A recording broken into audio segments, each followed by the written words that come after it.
evening, everyone, and welcome to the February 13th, 2024 regular City Council meeting.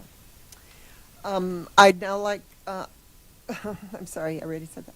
The live stream of this meeting can be viewed at the city's YouTube channel or at longmontpublicmedia.org/watch or Comcast channels 8 or 880. May we have a roll call, please, Don? Mayor Peck. Present. Councilmember Christ. Councilmember Hidalgo-Faring. Councilmember Martin. Here. Councilmember McCoy. Councilmember Rodriguez. Here. Councilmember Yarbrough. Here. Mayor, you have a quorum.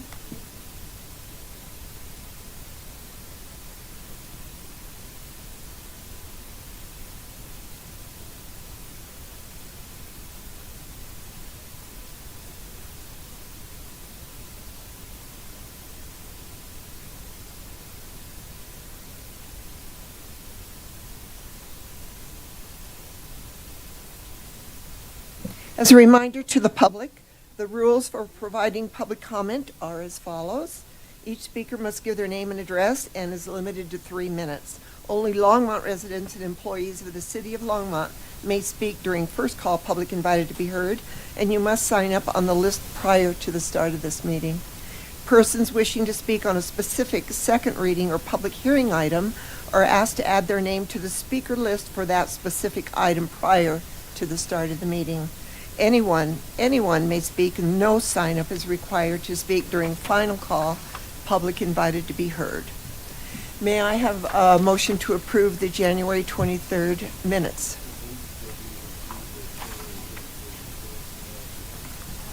Second. It's been moved by Councilor McCoy and seconded by Councilor Hidalgo-Faring to move the January 23 minutes. Is there any discussion? Seeing none, let's vote.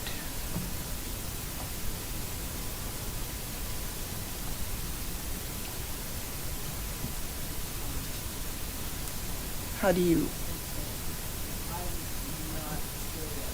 Okay. Both. Both. Yeah. Yes. And that carries unanimously. Do we have any agenda revisions? Mayor, we do. We have item 9B is being pulled from the agenda, ordinance 2024-16. Thank you. Being pulled entirely. Okay. And do councilors have any motions to add agenda items to future agendas? Councilor Martin. No, I want to pull something from the consent agenda, but that's later, correct? Yeah. We'll keep you in mind. We're ready for the city manager's report. Report, Mayor, Council. Thank you. And we have no special reports and presentations, so we're going right to the first call public invited to be heard. The first one on the list is Joanne Austin, and remember that we need your name and address. You have 3 minutes.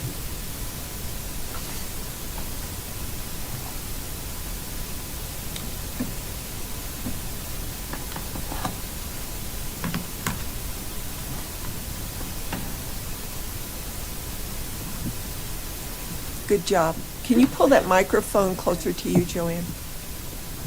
How's that? That's great. Joanne Austin, 419 Terry Street. Mayor Peck, City Council members. Today, sorry Lance for stepping on your toes, is Mardi Gras Day, Shrove Tuesday, and tomorrow is Valentine's Day and the beginning of Lent. So you can decide which holiday you remember receiving my gift. In no way do I mean this gift to be disrespectful. I have watched city council meetings for many years. Not only this council, but many before you struggle to know just how council meetings should be conducted. You and several councils before you have been very lucky to have a mayor pro tem to guide you through meetings when it becomes obvious mayors and council members have never educated themselves regarding rules of order. These are big shoes to fill, Susie. So I am gifting 7 books of Robert's Rules of Order, 1 for each council member. I urge you to re-gift this book if it seems it is no longer an asset to you. I also want to thank the poor council members who voted in favor of HB 241152. You understand the reality of housing for the future and for the future generations. We must embrace change. In closing, Wednesday starts spring training for the Chicago Cubs pitchers and catchers. Hope springs eternal. Thank you. Thank you, Joanne. Kathy Partridge.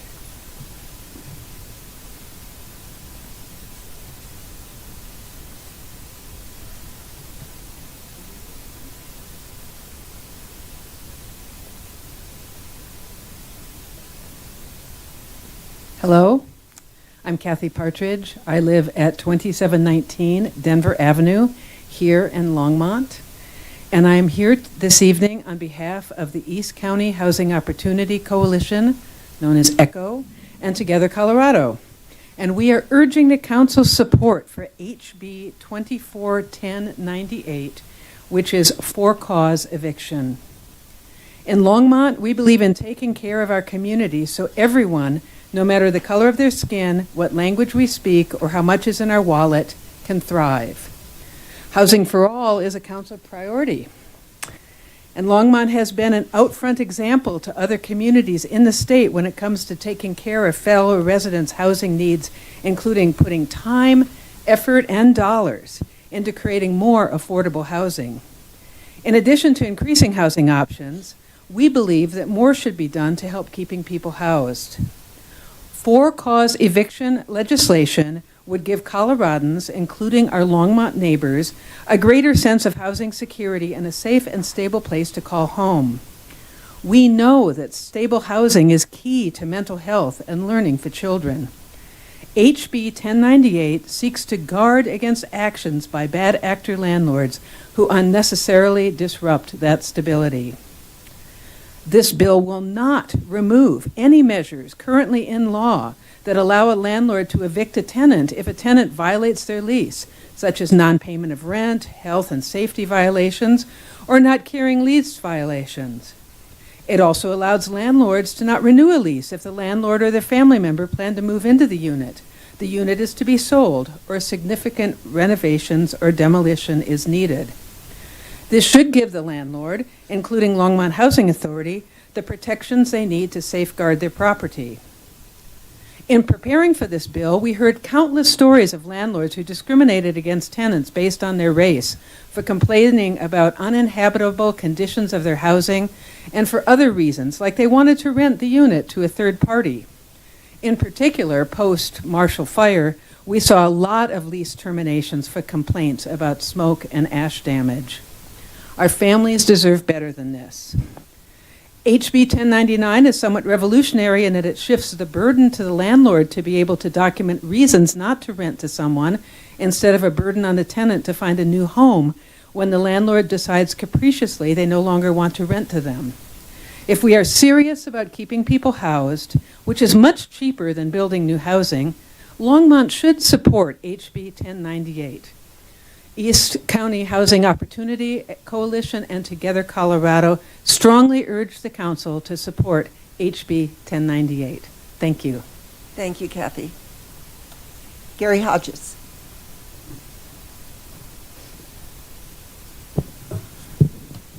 Good evening, Mayor and Council. My name is Gary Hodges. I live at 2148 Stewart Street. So, last 2 weeks I spoke about wind and solar power and the illusion that these power sources provide some benefit over combustion. And I'm going to talk about EVs tonight. And EVs really have the same illusion that there's some benefit of an EV over an internal combustion engine. And this is really trivial to discover. It's not hard.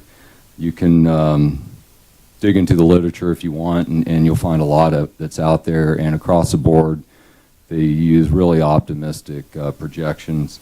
Volkswagen has done a study on this. You can find this nice plot that they've done that shows over the lifespan, that's including manufacturer and end of life. But there's really no appreciable difference between an EV and an internal combustion engine. So, so on that optimistic projections, we saw something similar to that when Platte River gave that talk last year. where they prefaced every plot they showed. These are our most optimistic projections, and they were doing it for a different reason. I think it was to just so you all would understand the futility of wind and solar actually doing anything. So why is the state pushing? Tonight you're going to talk about charging stations. So why is the state doing this? And I'll offer maybe an example with the state lottery, where the generally less affluent fund recreation for the more affluent in the open space areas. And so maybe there's something like that. Maybe the more affluent are hopeful to make the less affluent fund their charging stations and networks so that their second or third cars, this just makes it easier on them. But really, the question is really, what do we do as a city and about this thing? And because there's no benefit, and there's really a cost. If this goes in, there's going to be more CO2. There's not going to be less of it. So my encouragement as a city would be to really slow walk this, what the state's doing, and if eventually forced into it, to just do whatever the absolute bare minimum. But I've got a better idea for you than just doing that.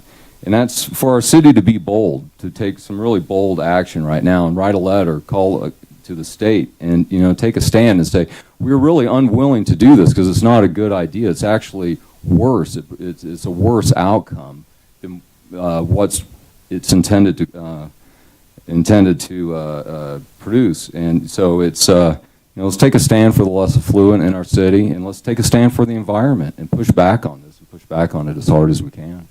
All right, that's all. Thank you very much. Thank you, Gary. Lance Whitaker.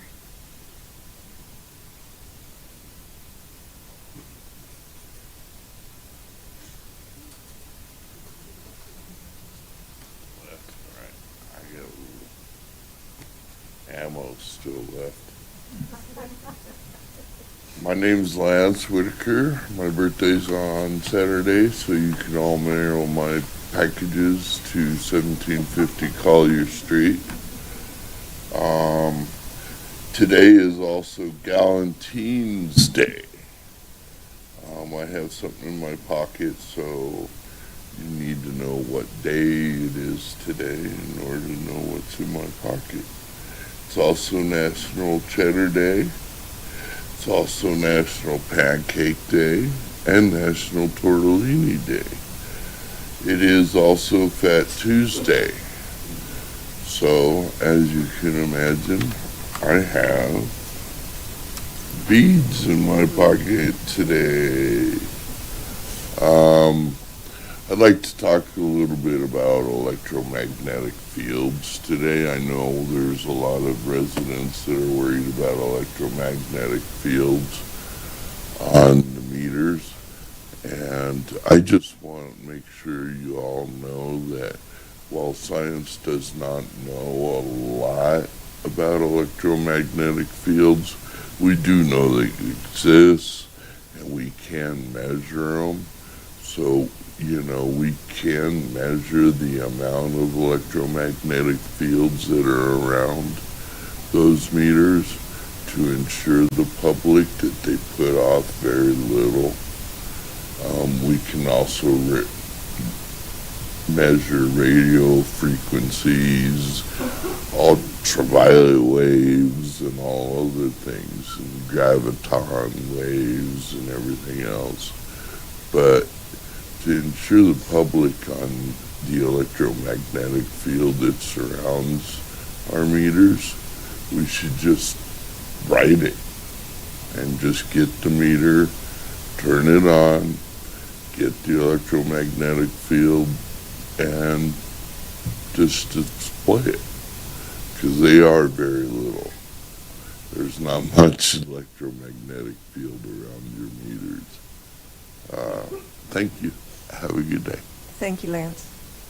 Seeing no one else on the list, I'm going to close the first call, public invited to be heard. We are now at the consent agenda. Dawn, would you mind reading the consent agenda into the record?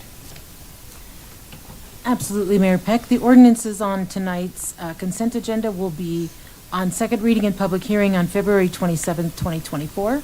9A is ordinance 2024-15, a bill for an ordinance making additional appropriations for expenses and liabilities of the City of Longmont for the fiscal year beginning January 1st, 2024. I won't read 9B because that's the one that's been removed from the agenda.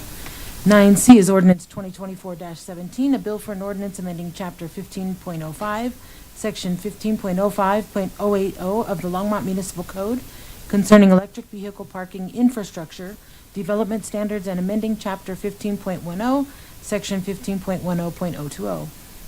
9D is Resolution 2024-10, a resolution of the Longmont City Council approving an amendment to the intergovernmental agreement between the city and the Colorado Department of Human Services Behavioral Health Administration for a grant in support of the LEAD and CORE programs.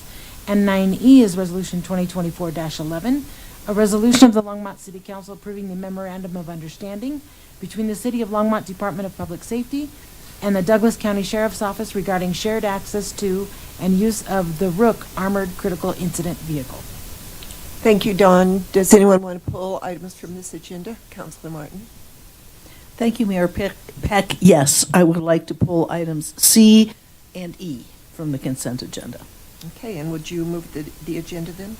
If no one else has any desire to pull anything, I move the consent agenda minus items C and E. It's been moved by, the agenda has been moved by consent agenda by Councilor Martin, seconded by Councilor McCoy. Let's vote.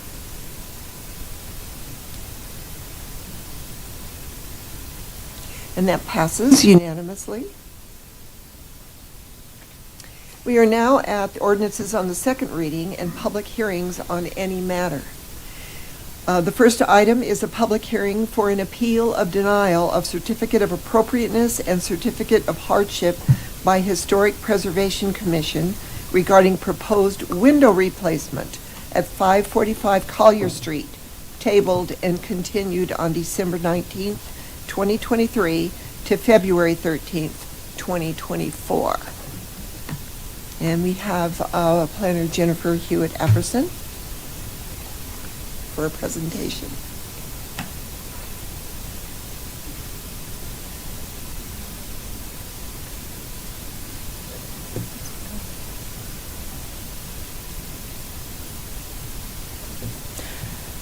Good evening, Mayor and members of the council. This item is a continuance of an appeal of a decision by the Historic Preservation Commission in accordance with provisions of the Longmont Municipal Code. In particular, this appeal concerns denial of a request by a property owner for a Certificate of Appropriateness, or COA, to replace all of the historic windows in a locally designated historic landmark, as well as the denial of a Certificate of Hardship. 545 Collier Street is a locally designated landmark, and as such, any exterior alterations beyond general maintenance and repair require approval by the Historic Preservation Commission through the COA process. This property was designated as a historic landmark in 1985 and was purchased by the appellant Ms. Wolf in 2021. A 2002 Cultural Resources Survey, which is included with your packet, provides a full description of this property, including its history and architectural elements, and notes that there have been minimal exterior alterations to the building since 1901. Building permit data confirms that this is still the case. So to recap the path of the appeal under consideration, on July 6th, the Historic Preservation Commission denied the appellant's request to replace all of the historic windows in the home, finding that all of the 4 review criteria established in Section 2.56.130 of the Longmont Municipal Code had not been satisfied as required in order to grant a COA. In this case, the Commission determined that criteria 1, 2, and 3 had not been met. Criteria 1 requires that the proposed work meet all applicable design guidelines approved by Council for individual landmark properties. The Secretary of Interior standards for historic preservation are the guiding document for these decisions. These standards are clear that historic features of a building shall be repaired rather than replaced unless they are deteriorated to the point where repair is not feasible. The windows in question are not deteriorated beyond repair. Criteria 2 requires that the proposed work preserves, enhances, or restores and does not damage or destroy the exterior architectural features of the property. Energy efficiency, especially as it relates to temperature regulation in the winter, is the primary driver of this request. Historic preservation professionals on the commission expressed concern that the windows may not be the only cause of temperature regulation problems and that the proposed window replacement may unnecessarily destroy key architectural features of the property. Criteria 3 requires that the proposed work does not adversely affect the special character or historical, architectural, or aesthetic interest or value of the landmark. The proposed replacement windows would match the style of the original windows and are solid wood, which is consistent with the original material. However, there are differences with new windows that will detract from the historic character of the landmark, and it's important to note that once the windows are removed, they're gone for good. Additionally, the proposed replacements, while wood, they are pine, while historic windows are typically made of old-growth wood, which contributes to the longevity. These windows in question are over 120 years old, and they're still quite functional. They could use some maintenance and repair, but they are not deteriorated. Additionally, historic windows were designed in such a way that they can be repaired and that individual elements could be replaced if needed, which is not really the case with modern replacements. But again, the commission voted 4-2 to deny this request, finding that all of the criteria had not been met as required by the code. So the applicant appealed the commission's decision to City Council. Council remanded this application back to the commission at their September 5th meeting with direction to consider hardship. Members of the council asked at this hearing whether staff had considered an energy audit referenced by the appellant. The audit had not been included as part of the application package and therefore could not be reviewed. Following the September 5th appeal hearing, staff requested a copy of the energy audit referenced by the applicant during this appeal hearing for consideration by the commission. The applicant did not provide this documentation until yesterday, despite multiple requests from staff going back to September. So at the remand hearing, the commission again found that criteria 1, 2, and 3 for a certificate of appropriateness had not been satisfied and therefore denied the COA. Because hardship is not a criteria established within the code for a COA, the commission then considered a certificate of hardship separately using the criteria established in section 2.56.160. This section provides that the commission may issue a certificate of hardship to an owner of a designated landmark based on evidence that an economic hardship or other hardship prohibits the owner from complying with one or more of the provisions of the code. The applicant has the burden of proof that a hardship exists under the following criteria: whether compliance with the regulations would result in an economic burden, substantial economic burden, whether the property cannot be reasonably maintained in a manner consistent with the pertinent standards and guidelines, or whether there's no reasonable means of saving the property from deterioration, demolition, or collapse other than the applicant's proposal. While the commission recognizes that the appellant has had high utility bills, the requested energy audit was not provided for evaluation of whether the windows were the primary cause of heat loss. Additionally, there are alternatives to total window replacement that cost far less than total window replacement and have similar energy efficiency benefits, according to information from the U.S. Department of Energy, among other noted sources. Window replacement is almost always the most expensive option, and numerous studies over the years have demonstrated that it has the lowest and longest to realize return on investment when compared to other measures. The commission determined, based on this information and also based on the absence of new information, that the economic hardship criteria had not been met. The commission also denied this certificate of hardship based on the lack of new information and the existence of far less expensive alterations that would achieve these similar energy savings without permanently altering the exterior of the property. A finding could not be made on the second two criteria for hardship because there was not additional information that could be evaluated. So one thing I would like to note is that Longmont is what is called a certified local government as designated by the State Historic Preservation Office. This status has certain responsibilities and benefits. Historic preservation commissions and CLGs are required to have at least 40% of their seats held by qualified industry professionals. In the case of our commission, we have architects who specialize in historic preservation and restoration. We have the state archaeologist as well as other professionals in the field. So in terms of what it means to be a CLG, there are financial benefits to both the city as well as landmark property owners. One local example is the Callahan House, whose recent restoration work was funded by state grants. And additionally, state and federal tax credits are available for eligible private projects. The Callahan House grant would not have been possible if the city of Longmont were not a certified local government. So I think that's important to point out. And as the slide notes, maintenance of the status requires a number of things, but one of those is following the Secretary of Interior standards when rendering decisions on certificates of appropriateness. So the question before you this evening is whether the Commission was plainly in error in its decision to deny the requested certificates of appropriateness and hardship. The appellant has the burden of demonstrating that the Commission was in error following the procedures and standards established in the code. The Council shall give deference to the Commission's record and decision and apply the applicable review criteria for the subject application. Staff asserts that these decisions are supported by competent evidence, particularly the photos submitted by the appellant that depict the windows that are not beyond repair, and the absence of evidence that the windows are the primary cause of heat loss.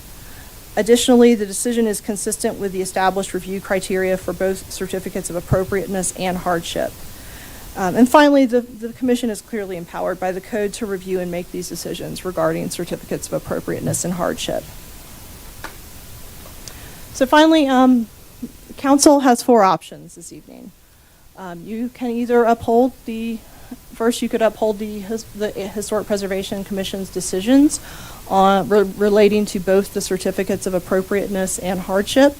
You could reverse one or both of the decisions. You could modify either or both decision. And you could remand one or both matters back to the Commission for further consideration. So with that, I'll stand by for questions and turn the floor over to the appellant, Ms. Wolf.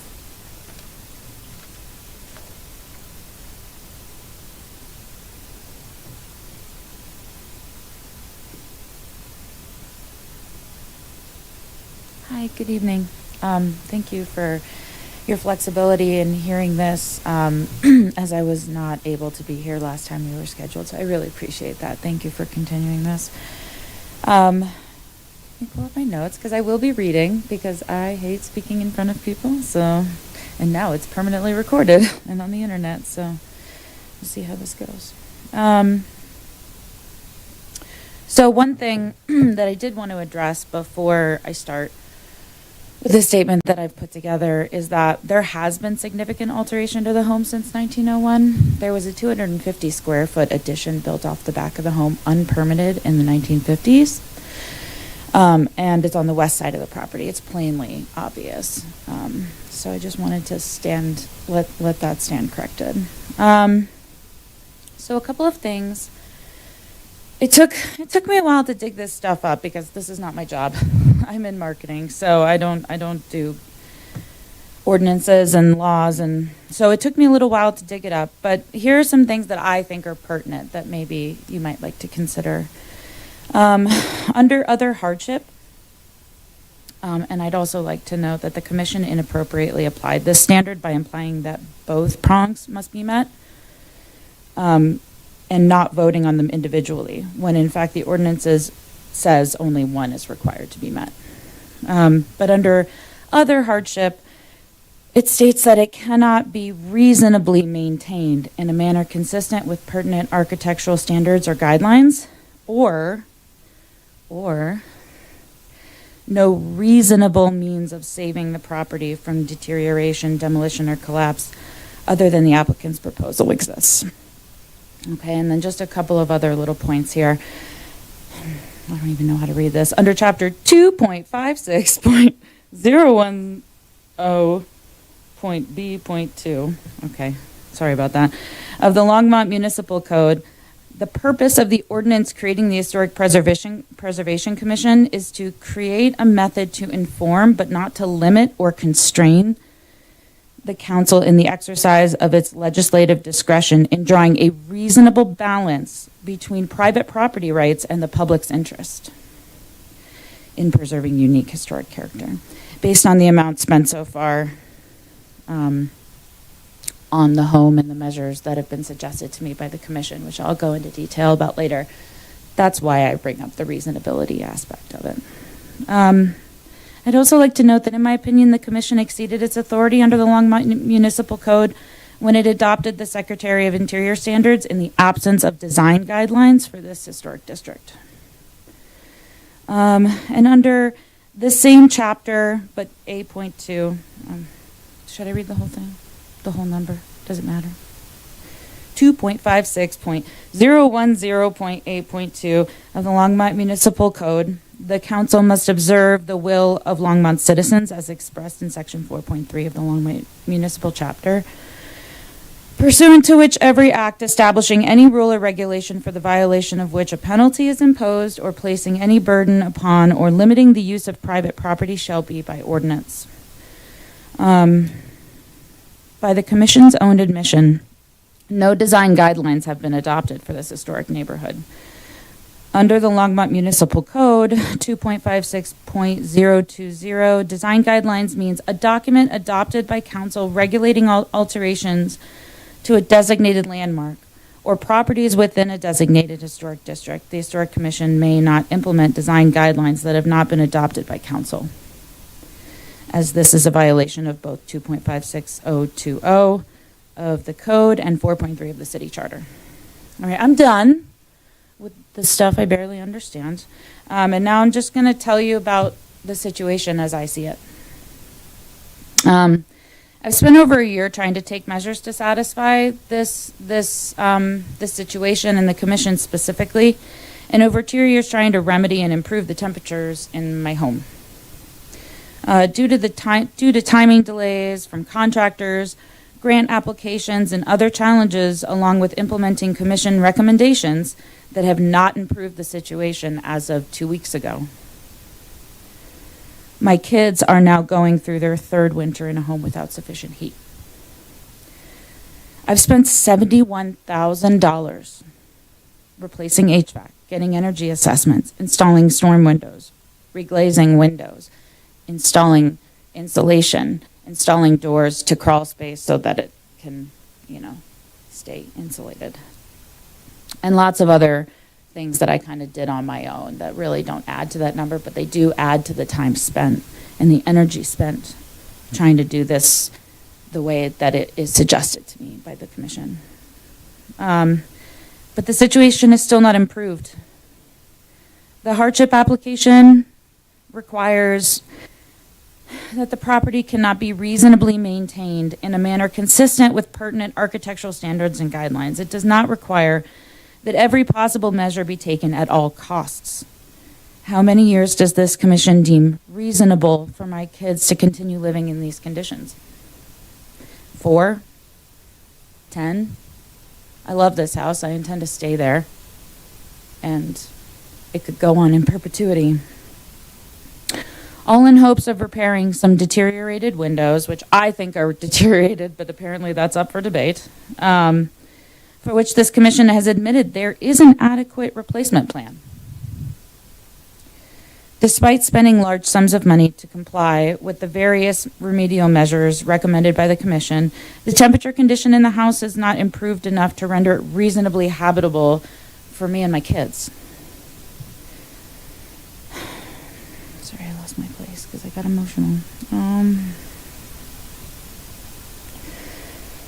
I think it's my judgment that the commission would have our family spend an additional $50,000 on the improvements that they've listed on top of the $71,000 that I've already spent on more unhelpful remedial measures. One of the measures that was suggested were dark cellular shades.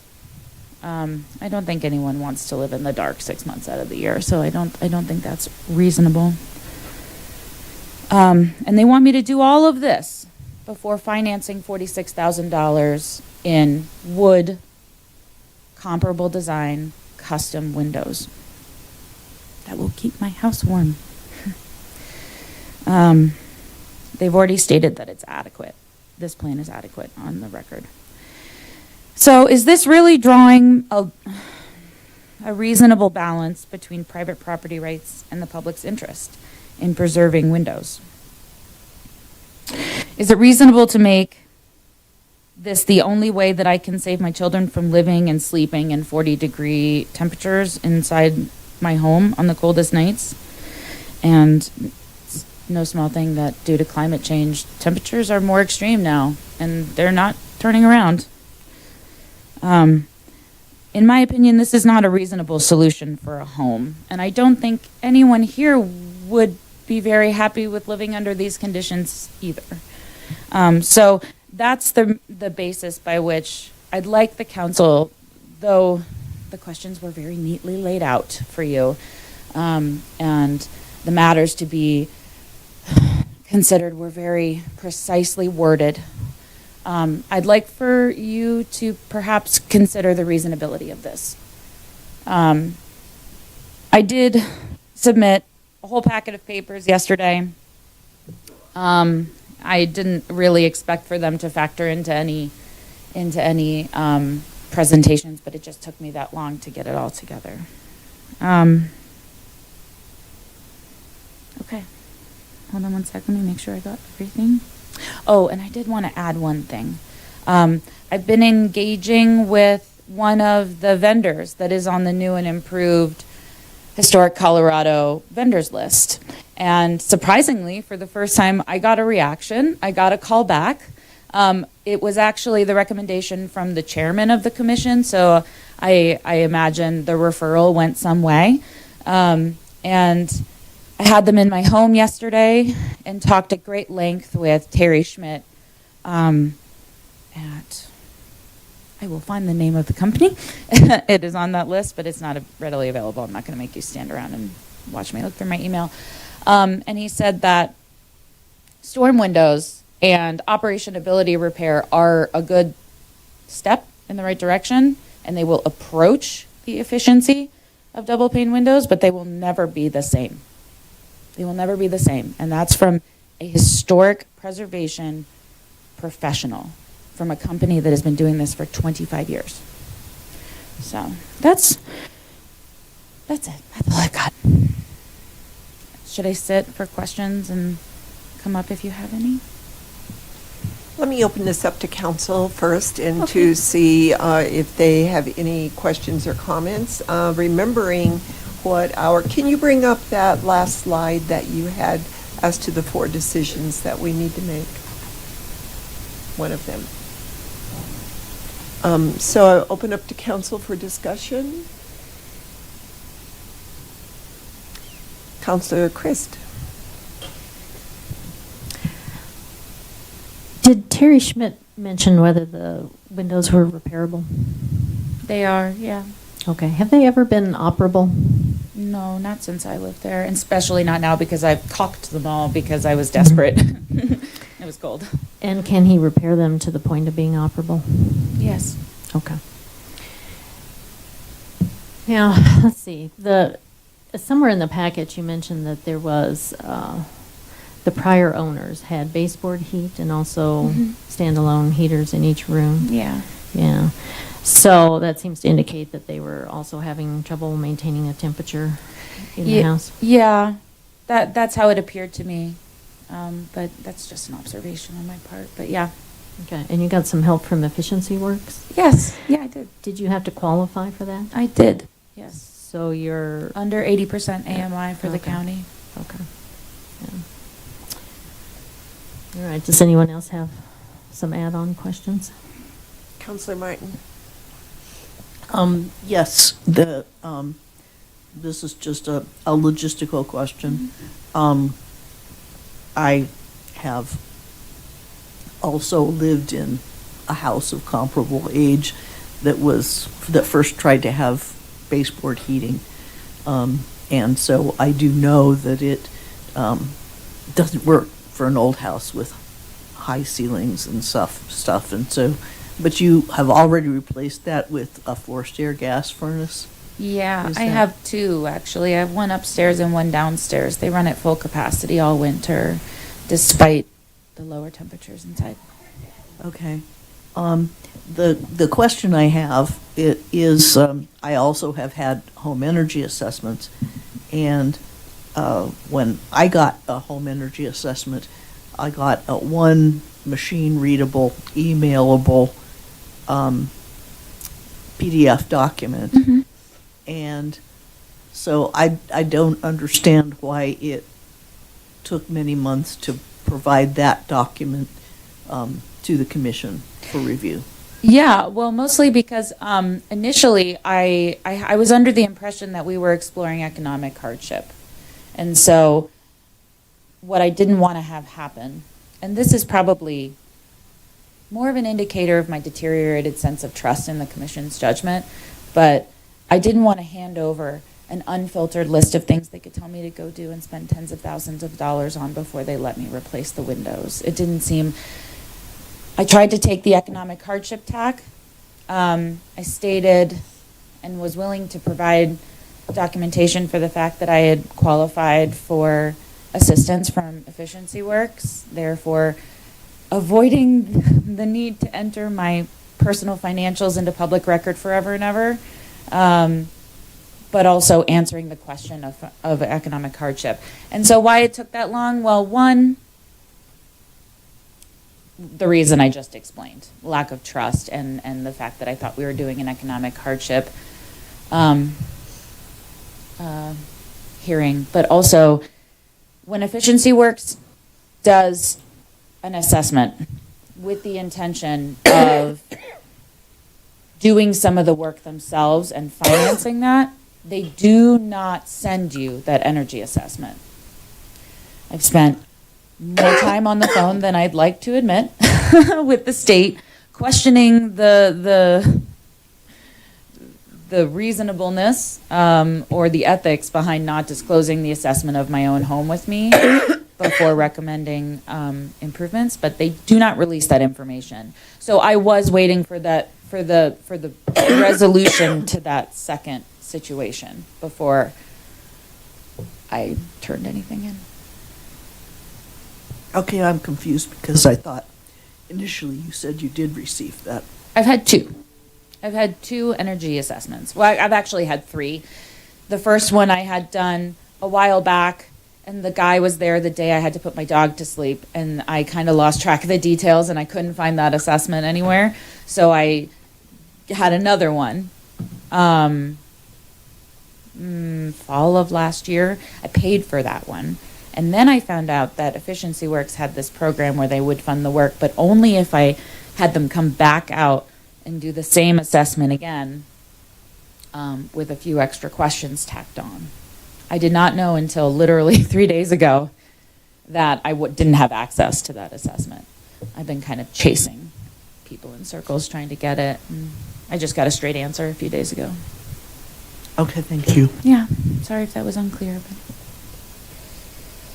So, you've had 3 assessments done.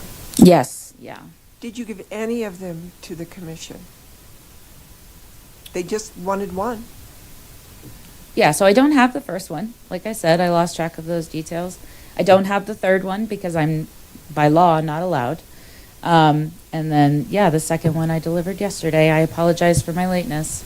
I didn't want to give them opportunity to send me home with tons of work to do that may or may not actually improve the situation. They speak with great authority on a home they've never stepped foot in. So the timeline for that assessment was when, Jennifer? So the assessment that was delivered to me yesterday, I do have copies if it is this council's prerogative to augment the record. I received it yesterday. It is dated October 2nd, 2023. I first requested it on, I believe, September, I can't recall the exact date right now. It was the week after the first appeal hearing. I asked that it be provided by October 12th so that I could prepare my packet to the commission. Gave some grace. October 23rd, I requested the audit again.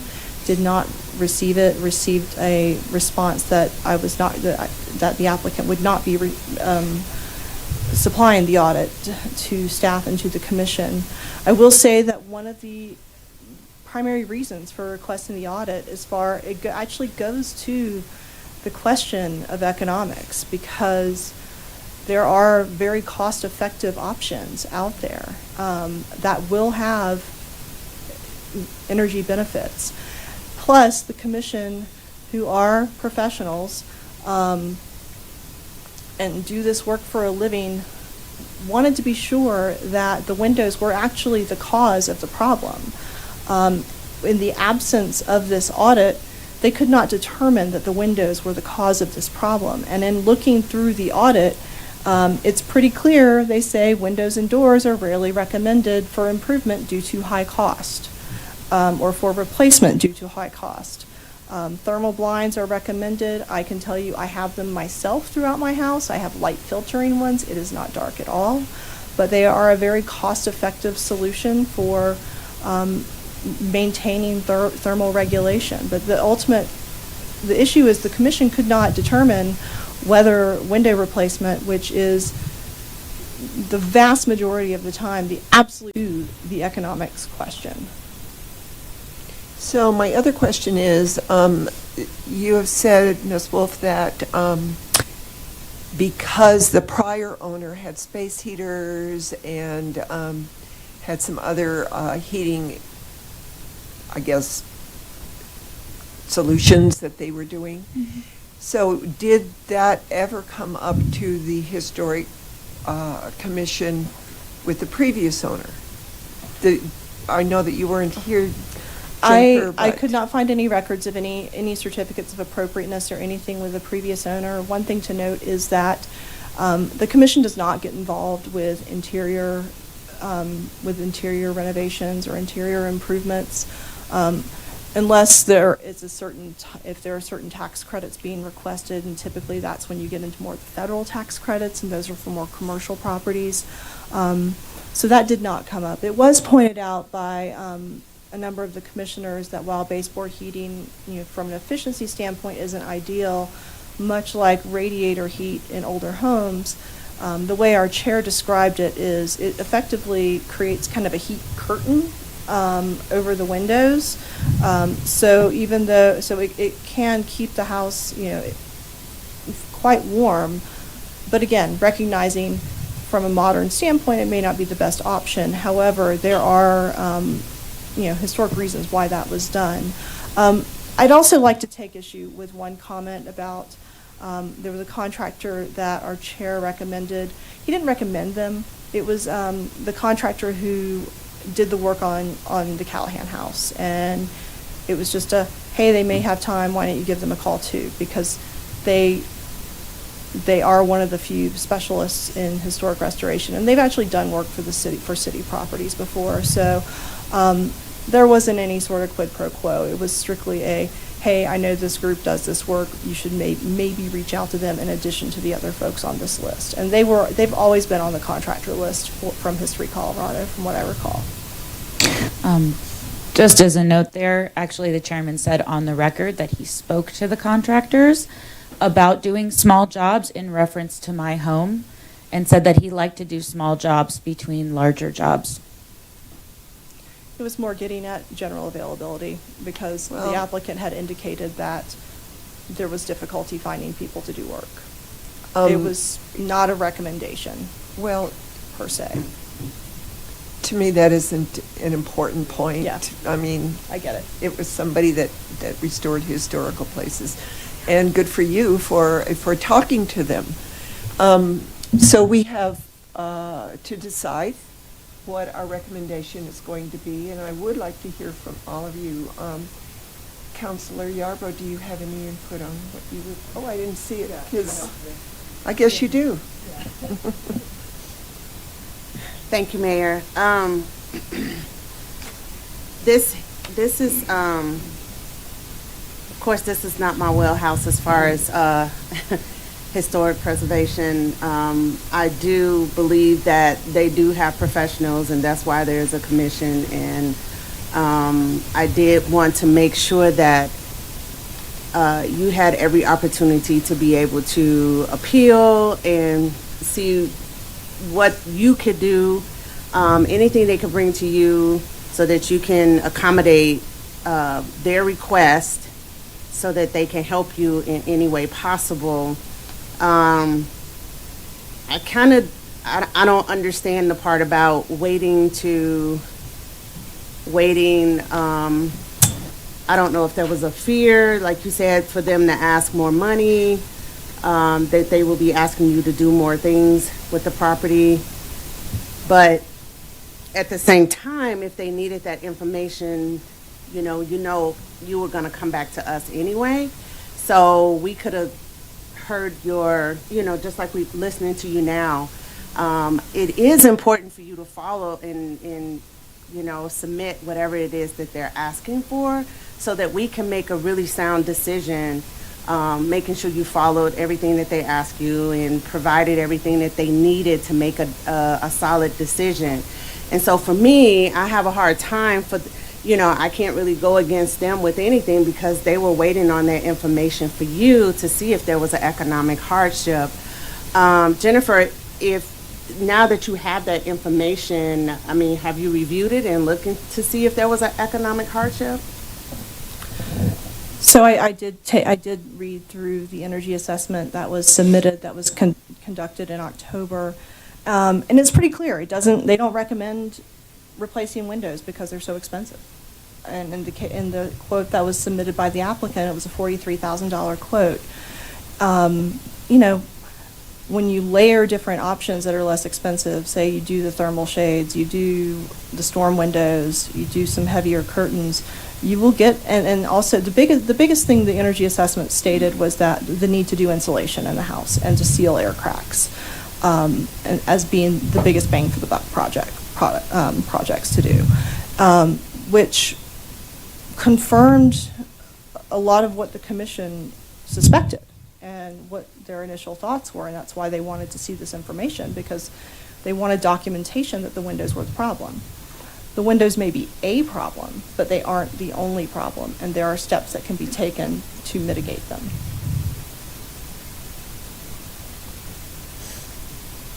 So what is your recommendation? Or should we go through? Counselor? Yeah, I would like to hear from those who are on the commission, and probably if Counselor Rodriguez would want to, you were on there previously, so I would like to hear from you. If you want to, if not, that's fine. Because this is for me, it's kind of hard because when they are asking for information and the information wasn't provided in a timely manner, I think it's hard for them to make a decision. And for us because originally I would say number 4, so that the whole commission can go over what she brought to you and then make the decision. But I don't want it to be a lot of back and forth if you keep requesting things and you're not receiving it in a timely manner. So that's my concern, but I would like to hear from everyone else. Okay. Counselor Rodriguez, do you have any options? Oh, I'm sorry, I didn't see you again. Counselor McCoy. Thank you, Mayor. Well, having been on planning and zoning before and been on both my wife and I both served at different times on the Historic Preservation Commission, there are some obviously serious issues around, when we go about having buildings placed on the historic registry. And we don't take those sort of things lightly. Those folks that are serving on that, some are somewhat amateurs like myself, and others are CU professors and others like that who have had years of experience and really know, the in-depth intricacies of the historic preservation. And when we, to Councilor Yarborough's point, when we ask, it's really important to get that so that we can move forward with it. And I think people want to be reasonable, but the thing is that, again, to Councilor Yarborough's point, the back and forth is concerning. I just think that when people purchase these homes with that identifier on their deed, this is this is something that maybe the house seems like too good to be true. It's beautiful. It's got a historic element to it. It's got all these cool, unique, historic aspects that are just not put into homes today.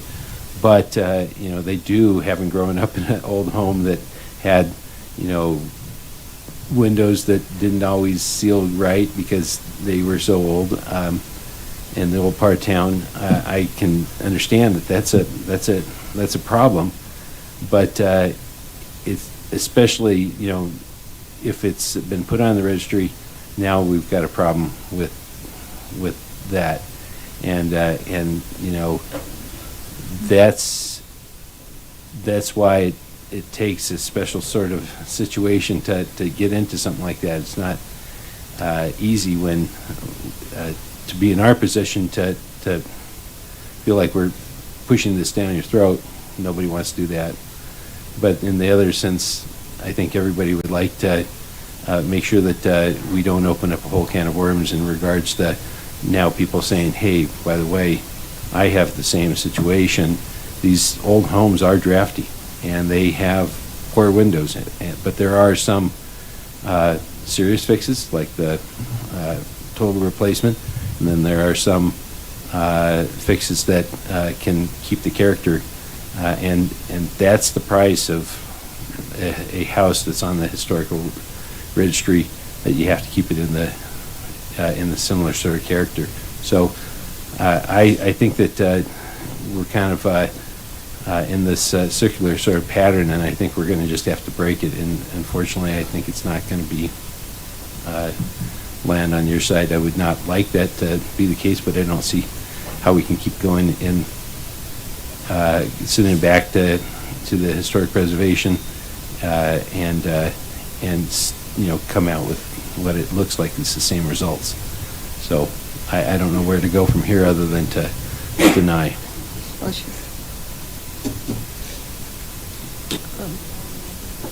Sure, go ahead, Councilor Martin. Thank you, Mayor Peck. I think I agree with Councilmember McCoy. The occupant of the home was not compliant with the requests of the commission, and it's kind of telling when the home assessment does not uphold the proposed action that the commission has recommended against. So I think that the only thing that the council can do is uphold their decisions. Councilor Christ? Am I still able to respond to things? Yeah. I'm actually going to ask a few questions. But go ahead. Sorry. Sorry.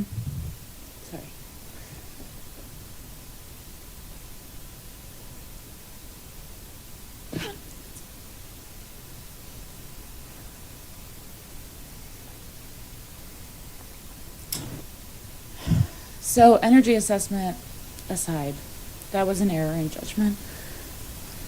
Sorry.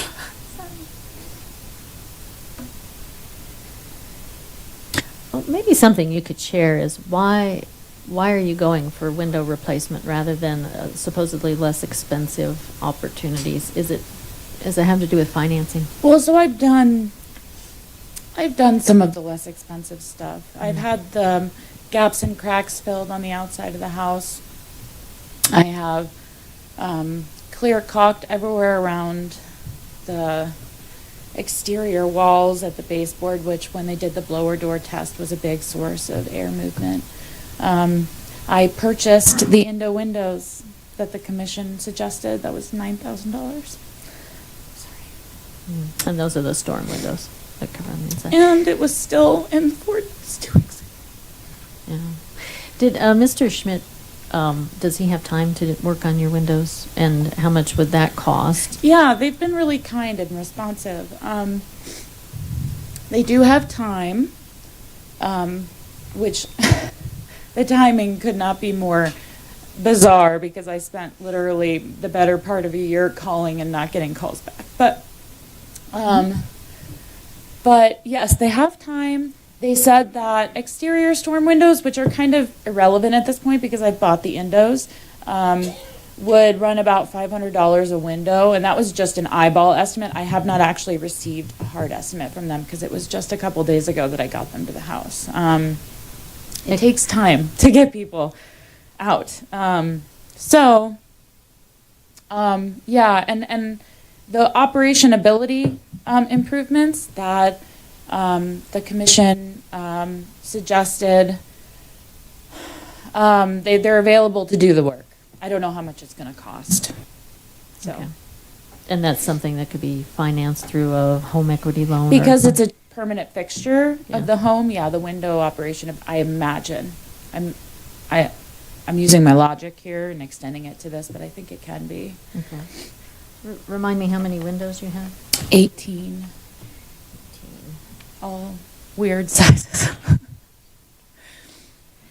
And Ms. Hewitt, would external storm windows be acceptable? I know that you deal with the exterior architectural features, and those would be acceptable. Absolutely, they are acceptable. And in speaking with representatives from the State Historic Preservation Office, if we review the proposed storm windows, if they are historically appropriate, there is the potential that Ms. Wolf could potentially get state income tax credits for it.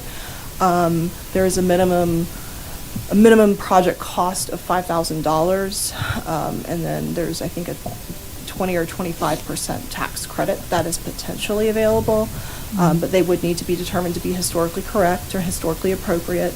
But we absolutely permit storm windows. They are something that you see historically on historical windows, and they don't interfere with the permanent. They aren't a permanent fixture. Okay. So this alternative is a possibility, because what I see is a house that's in good condition. It's been well kept. It seems like a lot of Ms. Wolf has made a lot of attempts to try some of the solutions you've recommended. So I'm puzzled as to why the two of you can't work together better. And I don't mean you personally. I just mean that it seems like the Historic Preservation Commission could, give advisement, and then the owner could try a few things, and you could work on a solution. So I would tend to be more in favor of number 4, where we could go back for further consideration and maybe see how much you could improve this property to where you're both satisfied. Because these are beautiful windows. They are remarkably in good shape for the age. And when you consider the hail that we have in this area, it's really unique. But they have to have utility as well. So I appreciate both sides of this argument, and I don't like making a decision that chooses one over the other. I guess that's where we probably all sit. And that's my assessment. And Councilman McCoy, in response to what you said, thank you for your statements, both of you. When I purchased this home, I had a partner who was handy. So I don't have that partner. So that kind of informs the where we're at now.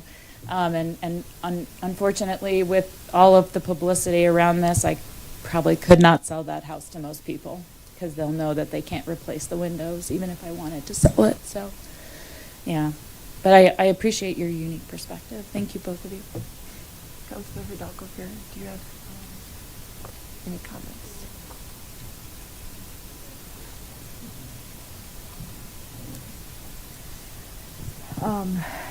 So I had been, and I really want to find a way to make this work. And, because, as representatives, we're representatives to the people, not the property. Yes. But, so that's my personal perspective. And so, I did have, a hard time kind of wrapping my head around, and you already have heard this multiple times about holding the information. I really would like to see, and it seems like we can be getting close to some kind of resolution between the two of getting the storm windows, if you're willing to. I have to go interior that- ones now. Okay. Yeah. And so then would it have to be exterior? You know, this is not my Yeah. area of expertise, so Yeah, I'm. so the interior storm window serves the same purpose as the exterior storm window, Okay. except I didn't need to get a permit or ask for anyone's permission. I was able to spend my money as I see fit on my property and Yes. try to improve the conditions. Yeah. But they've been installed for several weeks now, and Uh-huh. the improvement is extremely minimal by a Okay. couple degrees. Okay. So I kind of, if I improve the operability of the window behind the storm window, we could Uh-huh. probably see some improvement, like where the sashes are kind of lopsided. Now, some Yeah. of that's due to settling and will Uh-huh. require structural changes. Yeah. Which is like a snowball effect. But yeah, sorry, that Uh-huh. might not have answered your question. But. So, you know, and then I guess this question then would go to Jennifer. So with the new information received, would the commissioners, you know, come up with either a different set of criteria, different set of recommendations, or be able to have an opportunity to come closer to a resolution? I'll be honest that, and say I don't know the answer to that question, but based on what I'm seeing, what I see in the energy audit that I received yesterday, a lot of the suggestions in here are suggestions that the commissioners made during the hearings for this project, as far as the interior storm windows, which actually are now eligible for a tax credit, a federal tax credit. Uh-huh. Checking on, you know, doing more insulation, doing, you know, making sure your gaps are sealed. They've made quite a number of suggestions, and I don't know that the suggestions would change. Based on the information in the energy audit, which is pretty clear that because of the expense associated with window replacement, they don't recommend it. They recommend doing things that are, I don't want to say incremental, but taken together, they can have quite a big impact.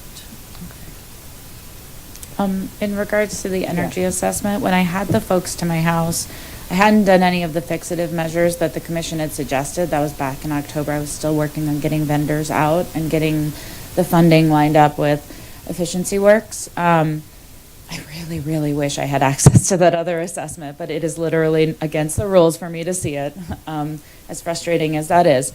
Maybe they'll let you see it.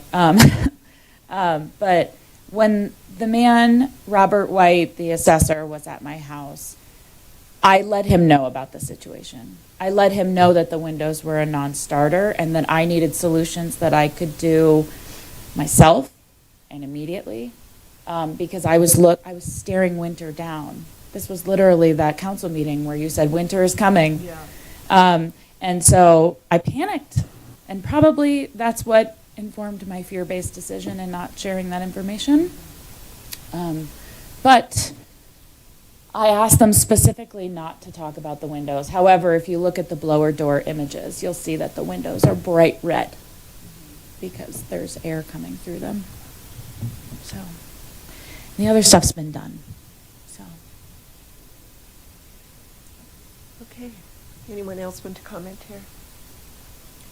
So, this is frustrating on both parts. But there are conditions when you buy a historically designated home. I'm really concerned about the 3 energy audits that you had done, and it took so long to get them to it. It's basically, I lost it, but at any rate, I don't want to go through that. You did a lot to your home, but I do know that those curtains work because I've got forced air as well in my home. And if I don't pull those curtains down at night or on a very cold day, it doesn't get warm in the house. But they do block it. Number 4, we've already done that. And the commission has shown you some alternatives, how it won't cost as much with the tax credits, et cetera. So I don't see any reason to keep going through that process. It's going to come back the same regardless. That is the process. And until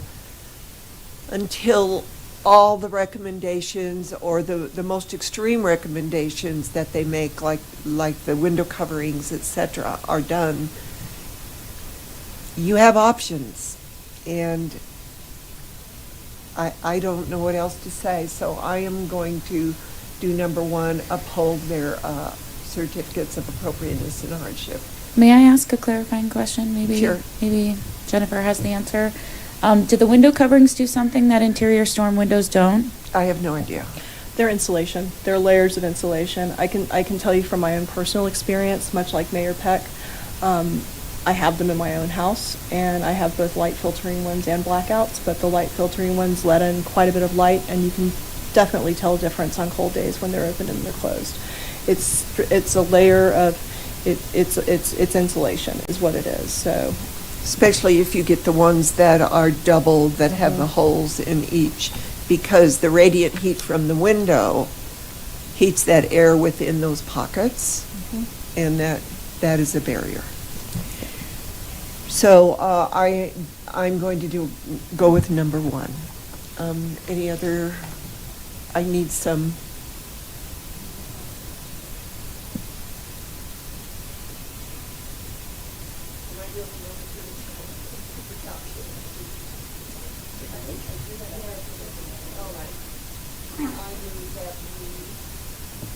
I move that we uphold HPC's decision on certificates of appropriateness and hardship.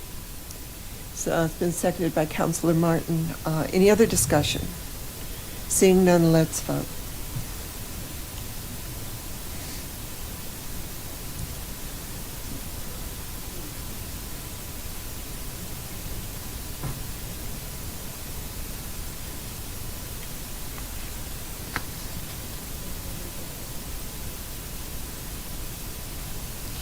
So that carries 6-1 with Councilor Hidalgo Faring in opposition.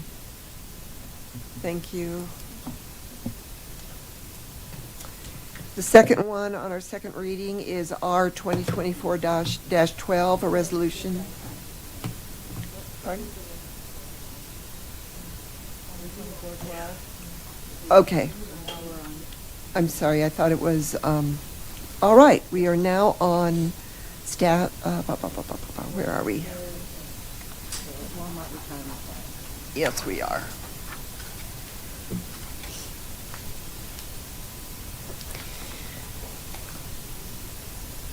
Ordinance approving the amendments to the City of Longmont retirement plans. Do we have a? No presentation. Okay. So it's a bill for an ordinance amending sections 3.04.885 of the Longmont Municipal Code, adopting an amended and restated City of Longmont General Employees Retirement Plan. Are there any questions from council on this bill? Seeing none, I'll open it up to the public hearing on 2024-08. Is there anybody from the public that would like to address this? Seeing none, let's, Councilor McCoy.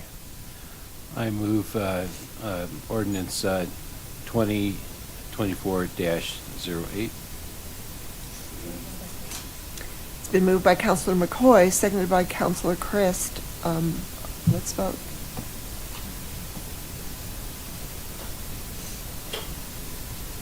And that carries unanimously. The second motion is a bill for ordinance 2024-09, a bill for an ordinance amending section 3.04.885 of the Longmont Municipal Code, adopting an amendment to the money accumulation pension plan for employees of the City of Longmont. Are there any questions or discussion on council? Seeing none, I will open this up to the public for a public hearing. So anybody in the public that would like to address this ordinance? Seeing none, let's vote. Make a motion. I'll move ordinance 2024-09. It's been moved by Councilor Hidalgo Faring, seconded by Councilor Yarbrough. Let's vote. And that passes unanimously. 2024-10 is a bill for an ordinance amending Section 3.04.885 of the Longmont Municipal Code, adopting amendments to the City of Longmont Old Hire Police Pension Plan and Old Hire Fire Pension Plan. Are there any questions from council? Seeing none, I would now open the public hearing on 2024-10. Is there anybody from the public that would like to address this ordinance? Seeing none, can I have a motion? Councilor Christ? I move that ordinance 2024-10 be accepted. It's been moved by Councilor Christ, seconded by Councilor McCoy. Let's vote.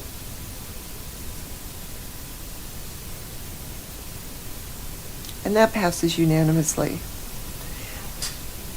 A bill for an ordinance 2024-11 is an ordinance amending Section 3.04.885 of the Longmont Municipal Code, adopting an amendment to the City of Longmont Police Pension Plan and Trust Agreement. Are there any questions or comments from council on this ordinance or bill? Seeing none, I would like to open it up to the public for a public hearing on 2024-11. Anybody from the public that would like to address this? Seeing none, I'll close the public hearing on 2024-11 and ask for a motion. I'll move ordinance 2024-11. Second. It's moved by Councilor Hidalgo Faring, seconded by Councilor Christ. Let's vote. And that passes unanimously. 2024-12 is a bill for an ordinance amending Section 3.04.885 of the Longmont Municipal Code, adopting an amendment to the City of Longmont Fire Employees Pension Plan and Trust Agreement. Are there any questions from council on this ordinance? Seeing none, I'll open up the public hearing on 2024-12. Anybody from the public that would like to address this bill? Seeing none, I will close the public hearing on 2024-12 and ask for a motion.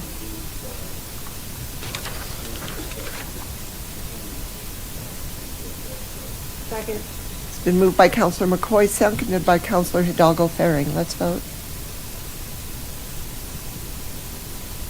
And that passes unanimously. 2024-13 is a bill for an ordinance authorizing a farmland lease agreement between the City of Longmont and Gary Bogot, the tenant, at 12748 Weld County Road 1. Are there any questions or comments from council? Seeing none, I will open it up to the public hearing. Is there anybody that would like to address 2024-13? Seeing none, I'll close the public hearing on 2024-13 and ask for a motion. I'll move ordinance 2024-13. It's been moved by Councilor Hidalgo Faring, seconded by Councilor Martin. Let's vote. And that passes unanimously. 2024-14 is a bill for an ordinance authorizing the City of Longmont to lease the real property known as Vance Brand Municipal Airport Hangar, Parcel H-34C, the premises, to LK Holding Company, LLC, the tenant. Are there any questions from council on this ordinance or bill? Seeing none, I'll open up the public hearing. Oh, I'm sorry. I was going way too fast. Councilor Martin.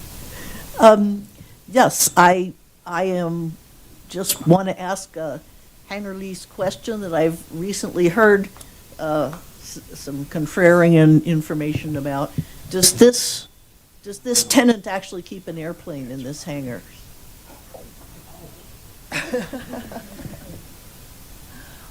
Good evening, my name is Phil Greenwald, Transportation Planner with the City of Longmont, Planning Manager with the City of Longmont.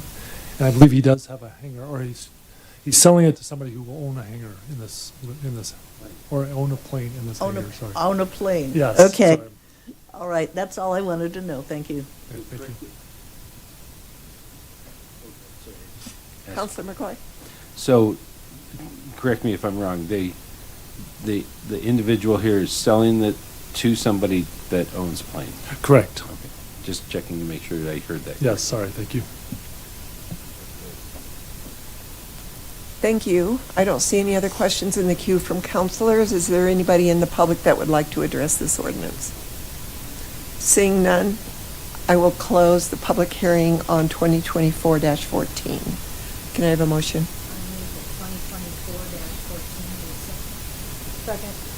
It was moved by Counselor Christ, seconded by Counselor Hidalgo Faring. Let's vote.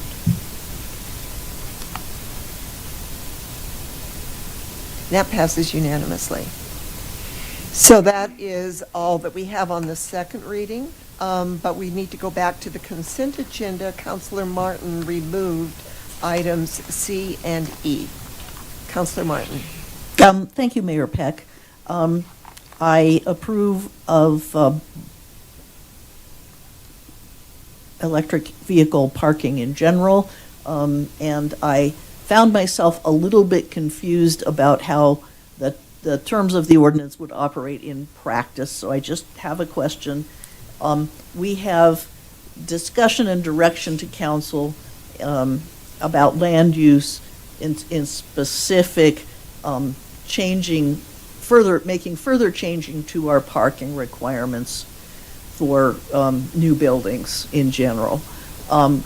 Is this written in such a way that it's going to have to be revisited when the parking requirements change, or not? It's not clear to me how that works. If the parking requirements for new building are relaxed so that less parking is required, is this ordinance going to get out of kilter? Mayor, Councilmember Martin, that's a good question.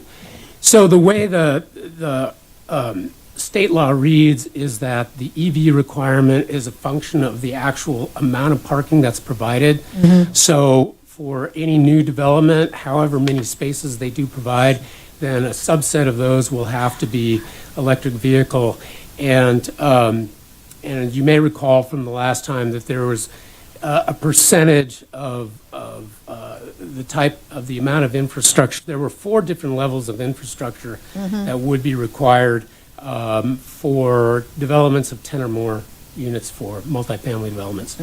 And so those percentages won't change regardless of the number of parking spaces provided for those developments that have over 10 parking spaces. So it will remain consistent. Okay, I just wanted to make sure that we weren't going to move an ordinance so that the math didn't work and that you had considered that use case, essentially. All right, in that case, if no one else has any questions, I'll move adoption of item C. Okay. 2024-17, 9C was moved by Counselor Martin, seconded by Counselor McCoy. Do we have any more discussion by council? Seeing none, let's vote. And that passes unanimously. Counselor Martin, you also pulled E. Yes, and I have some questions about this one.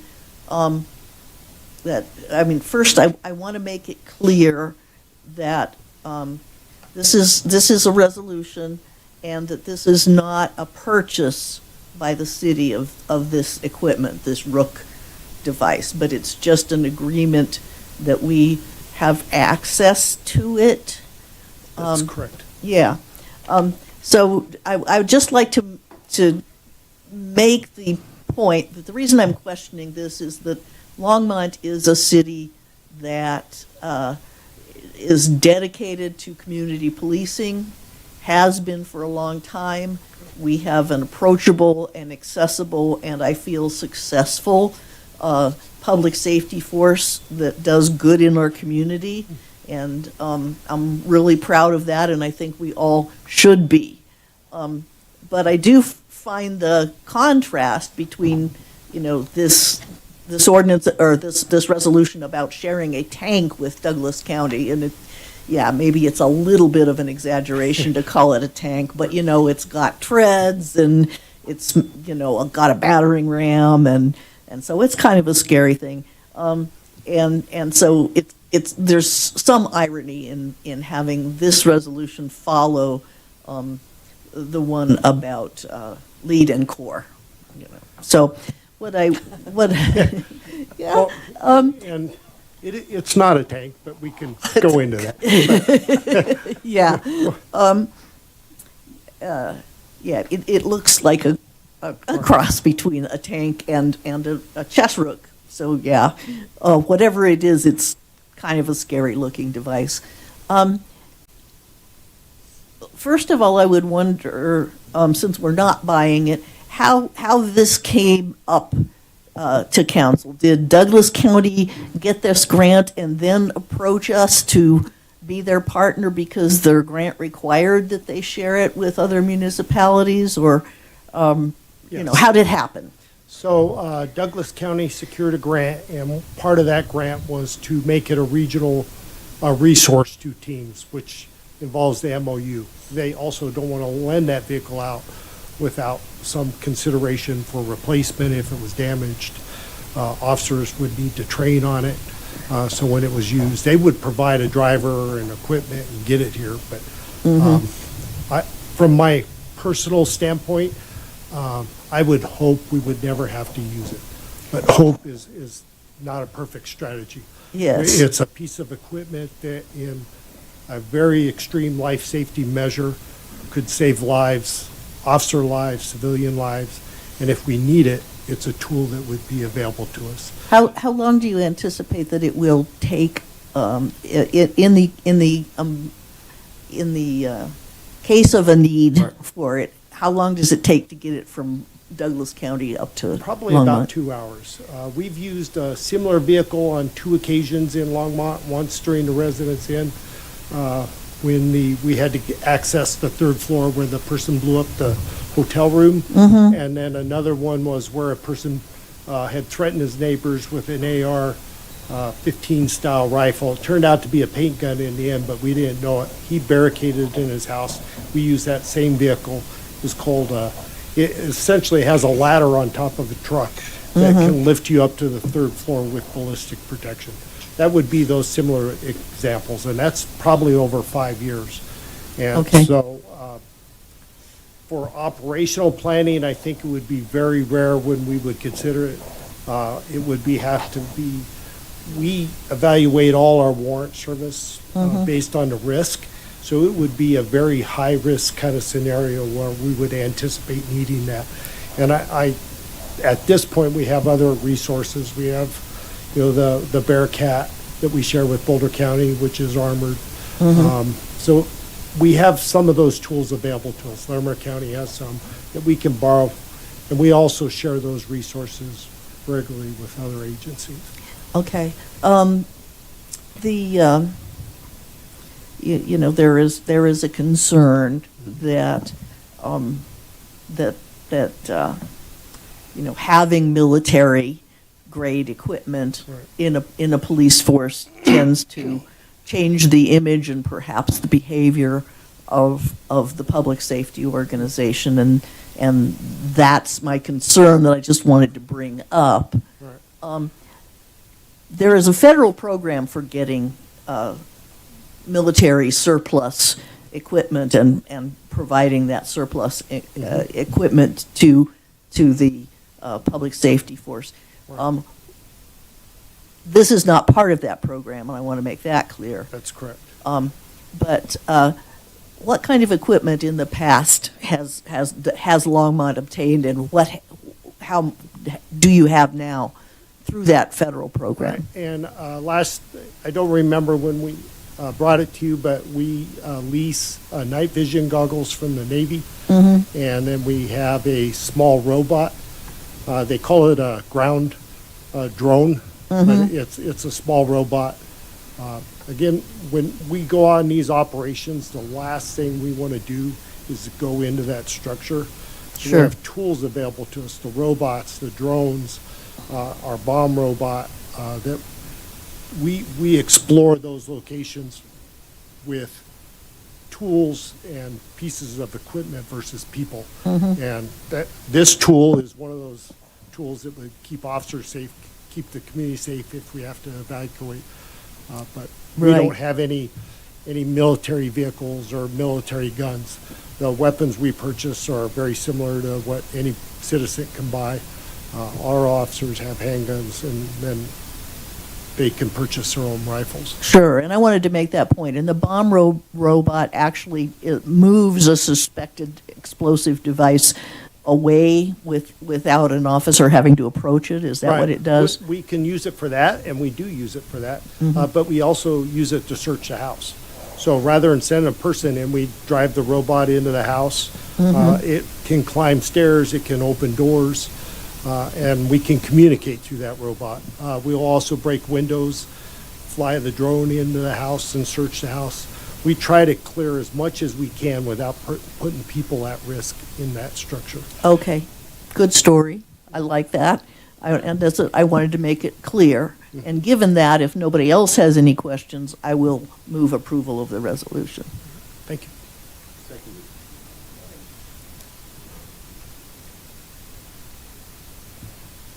So Resolution 9ER 2024-11 was moved by Counselor Martin, seconded by Counselor McCoy. Any more discussion? I do. Yes. I'm curious, are we the only municipality that's going to have an MOU with Douglas County to use this? I don't know how many people they reached out. They reached out to all the SWAT teams kind of work together, so they reached out to a lot of different departments, so we're not the only one. Okay, that's what I I'm wanted. sure Castle Rock and many of those agencies. closer ones, yeah. Yeah. Okay, thank you. So let's vote.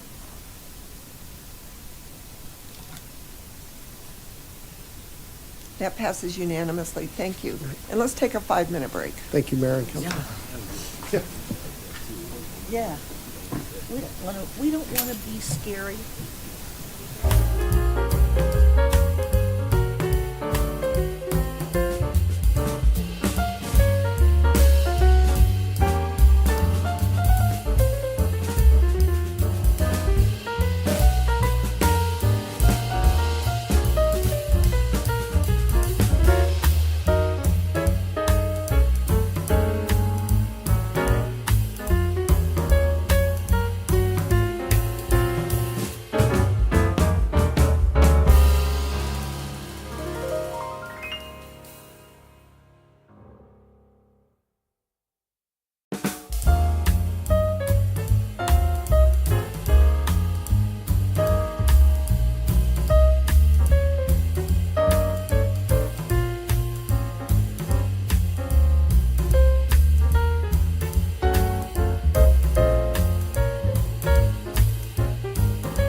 Now we're going to move on to general business.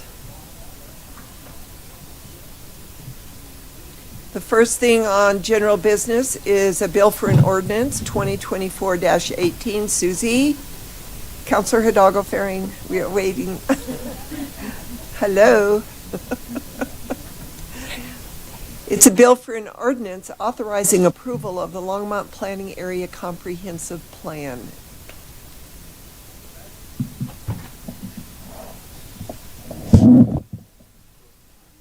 Good evening, Mayor and council members. Glenn Van Den Wegen, Planning and Development Services Director, and give you a little bit of short history on the property. We did make a presentation on 2 agreements that we have with Boulder County regarding our planning area. One is the one you're reviewing tonight, which is specifically between Boulder County and the city of Longmont. And then there was the super IGA that we presented back on May 3rd.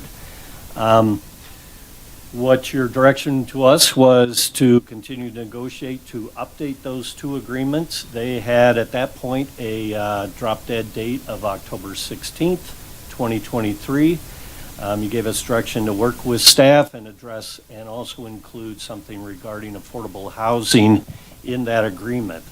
So we've done that. We've worked with, it's Hannah Hipley, who's the planning manager at Boulder County, and with a team of staff members here with the city of Longmont. And we have for you a completely new agreement because both those agreements did expire last October, and I think what our joint staffs realize is that agreement was originally done in 1997. It needed an overhaul, so you're going to see a completely new agreement this evening, and then ultimately you will see that super IGA. The county wants to get other communities that are in Boulder County to buy into the one-on-one agreement between them, and then they'll bring the big umbrella agreement to you in the future. So the basic tenet of this agreement is to keep the county rural and as open space agricultural uses, kind of define Longmont by that green border around the community, but at the same time support our growth inside our planning area.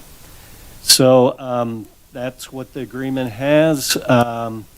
We support growth in the city planning areas through defining where the county can buy open space, where the city can buy open space, and then how we permit building infrastructure that supports our community in Boulder County. I showed this to you back in May. This is supported by Envision Longmont that talks about the urban design of surrounding the community by open spaces so that we do appear as a freestanding community, and that it's to the benefit of our residents to have agricultural uses maintained in Boulder County on our perimeter.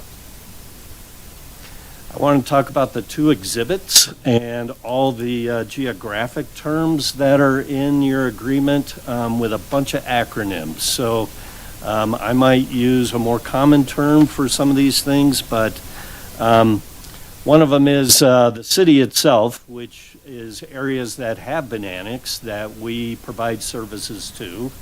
That's all the gray areas in these 2 maps. We have the Longmont annexation boundary, which is that purple line that surrounds our planning area in Boulder County. And again, this is right out of Envision Longmont. There's not a different line here than what's in our comprehensive plan. Potential annexation areas are those white areas that have not been annexed yet, shown on the map between within the planning area boundary. And then the rural preservation area, which is really what the county is concerned about, is all the area outside that purple line, which is under Boulder County control and will stay that way unless there's a separate agreement. And then we added something new with this agreement, and that is the coordinated planning area. Again, it comes right out of Envision Longmont. That's the map on the left. That's the area that's actually out of Boulder County, where we have separate agreements with Firestone and Meade and Weld County on what happens there. But the county does purchase open space outside the county. In fact, in our staff report, we gave you a example of our joint agreement where we purchased the Pichelle open space in Weld County. And basically, we have some provisions now in Weld County in our Boulder County agreement. So that's pretty clear, I'm sure. So a couple of the requirements regarding annexation. The city will only annex those areas within our planning area that haven't been annexed yet. We won't annex outside our planning area boundary unless we happen to have a compelling reason and the county agrees and we come back and we amend this agreement. But generally, our annexations are limited to within our planning area, areas that are county islands that haven't been annexed yet. We notify the county promptly when somebody does propose annexation and show them what's being proposed. Really, the only reason they look at it is it in conformance with this agreement? We can't expand those annexation areas, which means we can't annex out into the county beyond that planning area boundary. But again, we do have a provision that by mutual agreement, we can amend these provisions in the agreement. And then open space purchases. This agreement says Boulder County will not purchase open space in any of those annexation areas, any of those county islands that's with our planning area. They won't purchase open space in our Longmont annexation boundary, that purple line. The county will not grab open space or purchase open space within there. And then we added our coordinated planning area as well, that portion of the area in Weld County. However, Longmont can purchase open space in any of those areas, so it does not tie Longmont's hands. And then we have a few other provisions. One regarding there is a permitting process for through Boulder County that is rather extensive for any kind of infrastructure. But because we are part of this agreement, basically the county says what Longmont is doing as far as infrastructure meets our comp plan. Therefore, it's a bit of a streamlined process. And I mentioned in the agreement that the Nelson Flanders plant is definitely going to be a candidate for some additional expansion permitting. So this is part of the agreement that actually goes back to 1997, and we're extending it forward into this agreement. We provided a new chapter about, or a section about housing affordability being a regional concern. I think the county folks feel that we do have a regional housing partnership with Longmont and a lot of the communities in Boulder County, but if we need to emphasize that, they felt that was a good provision. So I think we're open to other ideas at this point, but I think from staff standpoint, I think we're doing something a bit more, certainly was silent on it with the previous agreement. The county folks told me that this does add a lot of strength because other communities will be buying in with similar requirements. So more the merrier, and I think we have a better chance of making sure this is a regional issue and everybody is sharing in the solution as far as providing affordable housing. We added a section about the sugar factory. We've talked about recently the redevelopment of the sugar factory area. It's going to be an important redevelopment area for us.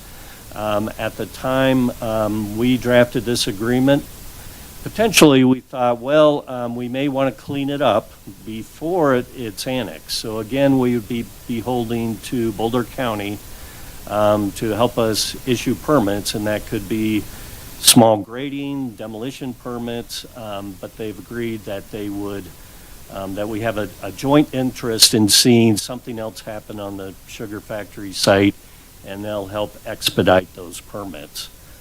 One of the things the county staff added is they realized that we're burdened by some non-conforming uses that are in those county islands, in those future annexation areas, and they're really industrial areas that are uses over and above what Envision Longmont envisioned. So they offered up the fact that they'll evaluate their zoning and potentially look at rezoning some of these areas to be in conformance with Longmont's Envision Longmont, our comprehensive plan. So I think that's a pretty big step, and I think they are doing this in some of the other communities. Lyons, I think, is one of them, that they're actually taking steps to zone non-conforming uses to be conforming with that city's comprehensive plan. So a pretty big step there. And then on top of that, I think this is really a repeat, is that Longmont would strive to annex those areas, those enclaves or county islands that are within our planning area.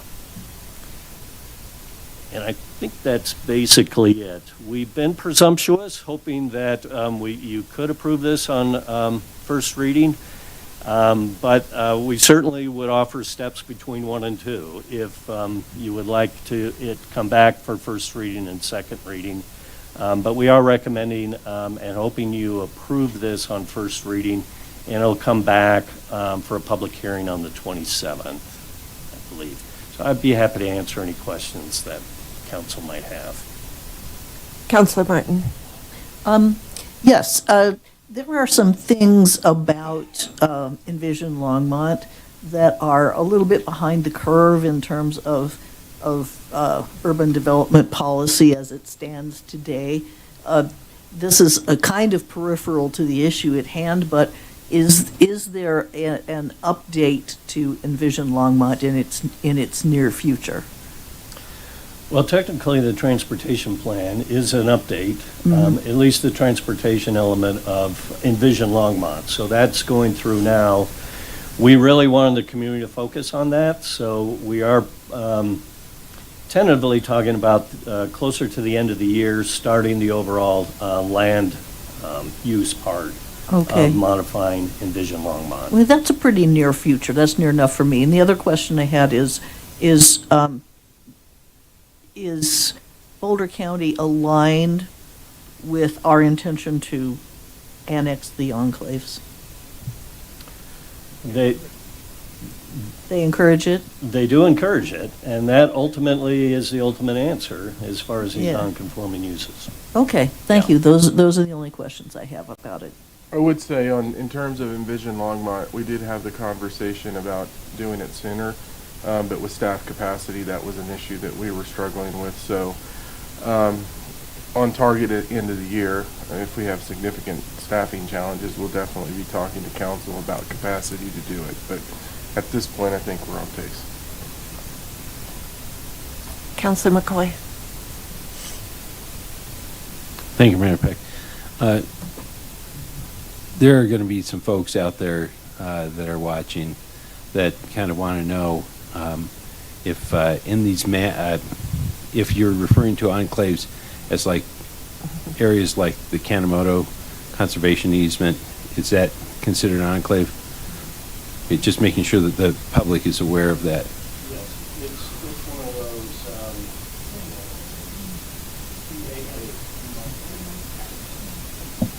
those. It is definitely one of those areas that's within our planning area yet to be annexed.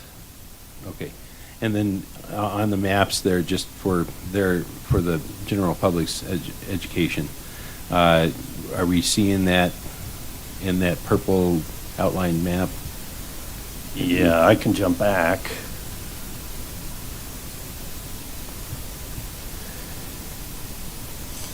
Wish I could point at it, but you can see where the diagonal highway comes up and Right, I see there on airport and diagonal highways in red, airports on the left for those that can't. Yeah. And it's just that Basically area where there. the pointer is. Right. It doesn't lock us into anything, it's just a kind of a general guideline of, That's correct.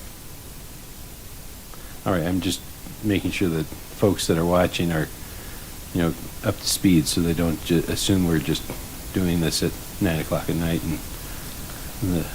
Correct, and there's a full process for the annexation and zoning that has to go through numerous public hearings, so, no, it doesn't happen overnight. All right, thank you for your time, I appreciate it. Sure. So I have a couple of questions. You mentioned the open space in Weld County? Yes. And that the distal and toll properties in Weld County, can we annex those? Or, because they're not in Boulder County, I don't know what the Weld County, and I know you touched on it. Well, there's nothing in this agreement that would keep us from annexing the areas in Weld County. We do have a separate agreement with Right. Weld County. So I think, David, maybe, That's okay. Oh, okay. Glenn, I can find that out. I was just wanted that answer. okay, there's nothing in this agreement that would keep us from annexing those Okay. areas or purchasing those areas. And I would like your definition of an enclave. When we, this goes to a past conversation that I had. When you say the enclaves within our city that are actually Boulder County properties, when you say annex the enclave, Perhaps more accurate term would be that maybe more universal as a county island. okay. And when you think about an enclave, it's completely surrounded by Longmont. But as you can see, not all these areas are completely surrounded by Longmont. There's some on the edges, Kanemoto being one of them, that is not completely surrounded by Longmont. So I would say anything that is a county, I call them islands, within that purple boundary, you could call enclave. Now, I think there's a legal term regarding different annexation processes. If a property is completely surrounded, I'm not exactly sure about those nuances, though. Oh, nice, nice dodge there. So we do have experts here. So, our council said, and I can't know it verbatim, the ordinance, that we won't annex unless they are asked to be annexed. Am I stating that correctly? There was a policy direction to not force annex. Not to force annex. Do you think when we annex an enclave that the definition of annexing an island would be the entire island or just a portion of it? This goes to, or a parcel of it. Yeah, I think chipping away even incrementally, I think meets what the goal of this agreement is, Mayor. Okay. And if you have a policy that says the owner has to sign on, then that's the policy we follow. Okay. I guess Aaron's correct. It's hard for me to say. Thank you. Seeing no other questions, can I have a motion as to adopting?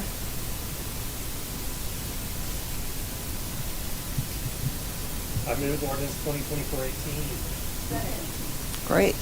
Councilor Rodriguez moved 2024-18, seconded by Councilor Martin. Let's vote.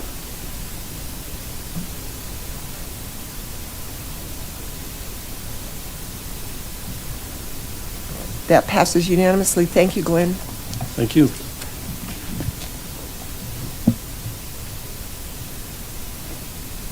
Now we are at B, which is, I need to expand this to read it here. Oh, your time's up, Glenn.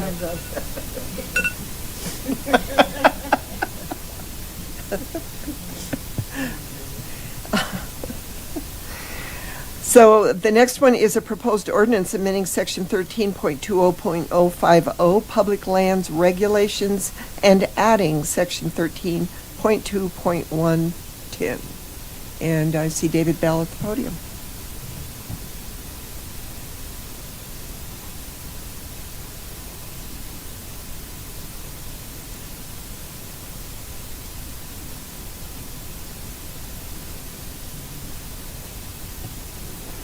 Good evening, Mayor and Council. David Bell, Director of Parks and Natural Resources. In your packet this evening, you have the proposed amendments to Chapter 13. There's a few there, but I think there's enough information in the actual ordinances, and then we tried doing a pretty good summary on the front of that. So we don't have a prepared presentation. We've done that presentation with PRAB. We've gone through that. We've taken their advice and guidance. We've made some changes. So tonight I have with me some staff. I have Elizabeth Lorraine Mills, Senior Assistant City Attorney, Bryce Oubre, who is our Senior Ranger at Parks and Open Space, and then Chelsea is going to be our Senior Ranger out at Union Reservoir. So what we really want to do tonight is make sure that if you have questions, you can ask of us. We do have something we pull up and look at it together, but this is a zero reading, so this gives you the chance to make some comments, gives us a chance to take it back, and then it will come back on a first reading after that. So it looks more like it's a cleanup type of bill. It really is at this point. Yeah. There's a few, I would say there's one in there for sure. I think that's going to be, that Liz will be able to talk about more. And it's probably the penalty sections, I think, is a significant change. And the Okay. idea is to, incarceration would not be an option for a lot of these parks violations. They would move to a fine, similar to how the state does it. And so that would be the real substantive change that I think council should be aware of. Okay. I appreciate that. And that really does, again, help our rangers out in the park. A lot of times they're meeting with people and they have a lower level violation. At the current situation, that goes to court and the judge decides what's happened. So there's a lot of uncertainty with this. This way, if someone's out there that have a dog off leash or fishing violations, the ranger can make that contact or the officer can make that contact, and here's the violation and here's what you're being charged for. You can either pay that or then it is your choice if you do want to go to court. But it makes a whole lot more certainty in the field as we're trying to enforce these lower level rules and regulations. I like that. Councilor McCoy. Thank you, Mayor Peck. Can you address the issue around Amendment 5 that we had the conversation at RAB about? It was kind of and give us kind of a bit of the flavor of that. We'll go ahead and, Bryce, you want to step here and pull up your PowerPoint and we can pull that one up so we can take a look at that together and we'll talk through that.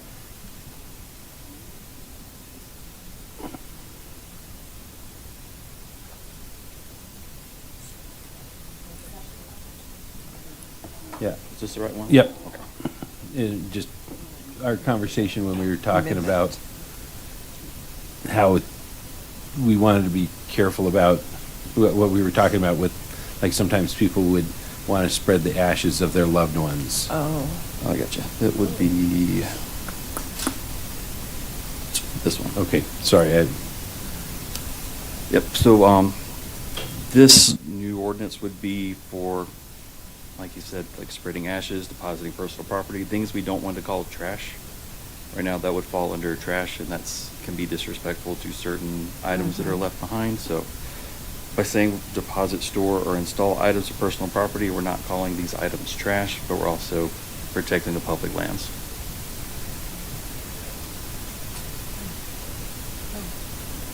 Oh, okay.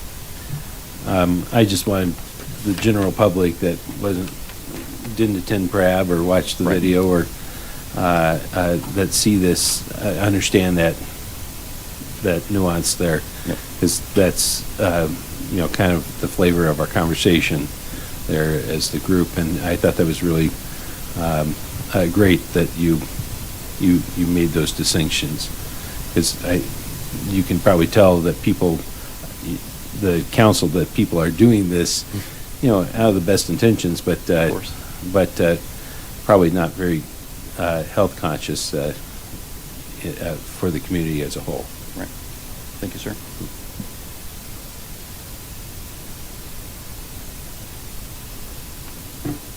Do we have any other discussion or questions from council? Okay, Councilor Christ. I have a concern about fines.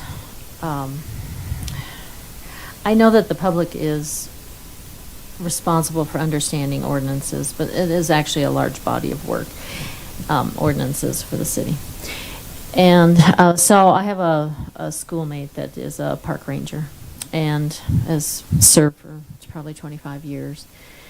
And at one time they imposed fines. And he said it was really just a mess. You know, first everybody wanted the fines, then everybody complained about the fines. And the thing is, you have a lot of choice when it comes to recreation in the state of Colorado. So then the businesses were concerned that it was driving away tourism. And so then it came back against the rangers, actually, that people that were giving too many fines were let go from their ranger duties. And so it just became a circle of disquiet, if you will. And I'm concerned. I'm concerned about fines, because the public has come to us many times saying, you know, they're upset about taxes. They feel like there's a heavy burden right now in terms of cost of living, and you know, taxes on. You know, we had maybe 8 people come and talk to us about taxes about groceries. I think they would perceive this as yet another tax. And something that my friend mentioned is, the thing is, you can never have enough signs in open space. So there's always somebody who didn't see the sign, who's going to argue this with the judge. They found in the very end that every ticket they were giving was actually costing the city, and he's worked for a couple of different cities, at least $1,000. So they were never making back the effort that they were putting out. So eventually they just decided that it was more of a, where he is now, more of a how to interact with nature in a way that's safe for humans and preserves the natural elements. And that interaction, that kind of engagement has been more positive. So I would like to see less penalties and more engagement, at least at this time. And I guess maybe what I would like to see you come back with is if you could do some studies of cities in the area and what they might be doing. Because I understand, you know, when we're talking about storing property and what have you on public lands and camping, I know we're in a kind of different situation than we've been in the past.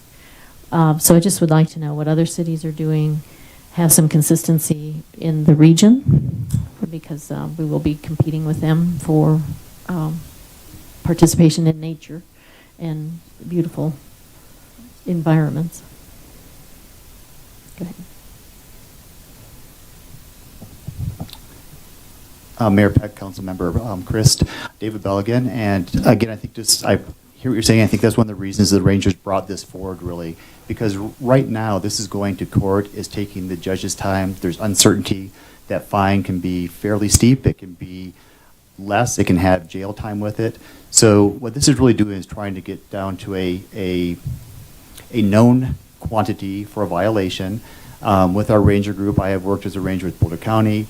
Price and Chelsea have worked with Aurora, and Price up at Button Rock has worked with City of Boulder and Pitkin County. So we looked at all of those different agencies, trying to make sure that we were consistent with that, and that we were trying to put a little bit of teeth into rules and reg violations where we don't think that education piece is working for us. And Bryce can talk a little bit about the numbers we keep and how many warnings and educational contacts we make versus how many tickets we're actually writing. So I do hear you saying that was really one of the driving forces of this. How can we be more equitable with our community?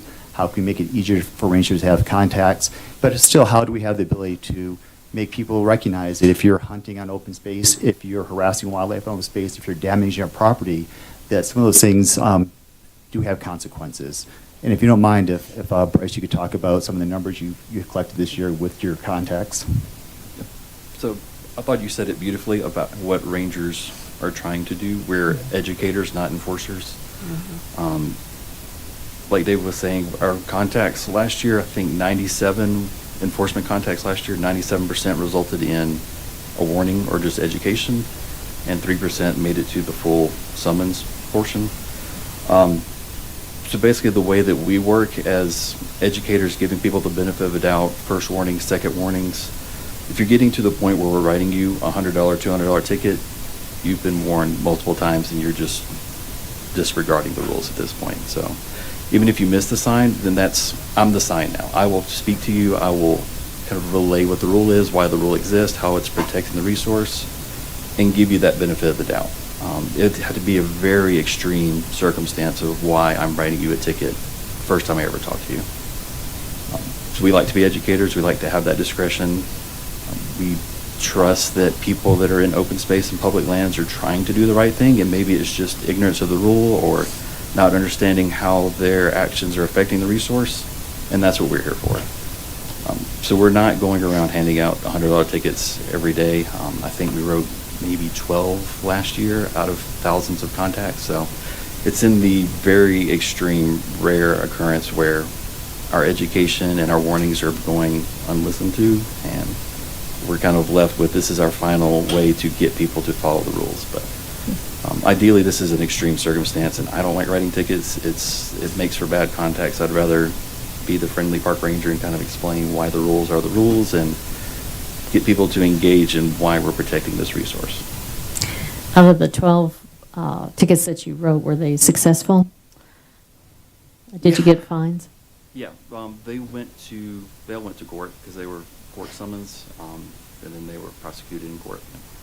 Yeah, and they ended up paying the fines, because that was the other thing that came up in our conversation is then sometimes the fines don't get paid, and then, you're trying to collect that. I never hear back from the courts on what the final result is on did they pay the fine, are they delinquent, did they get a warrant for failure to appear.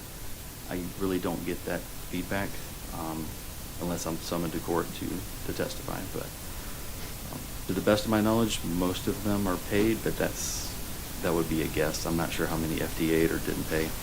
Okay. And what would you say are your main concerns in terms of violations?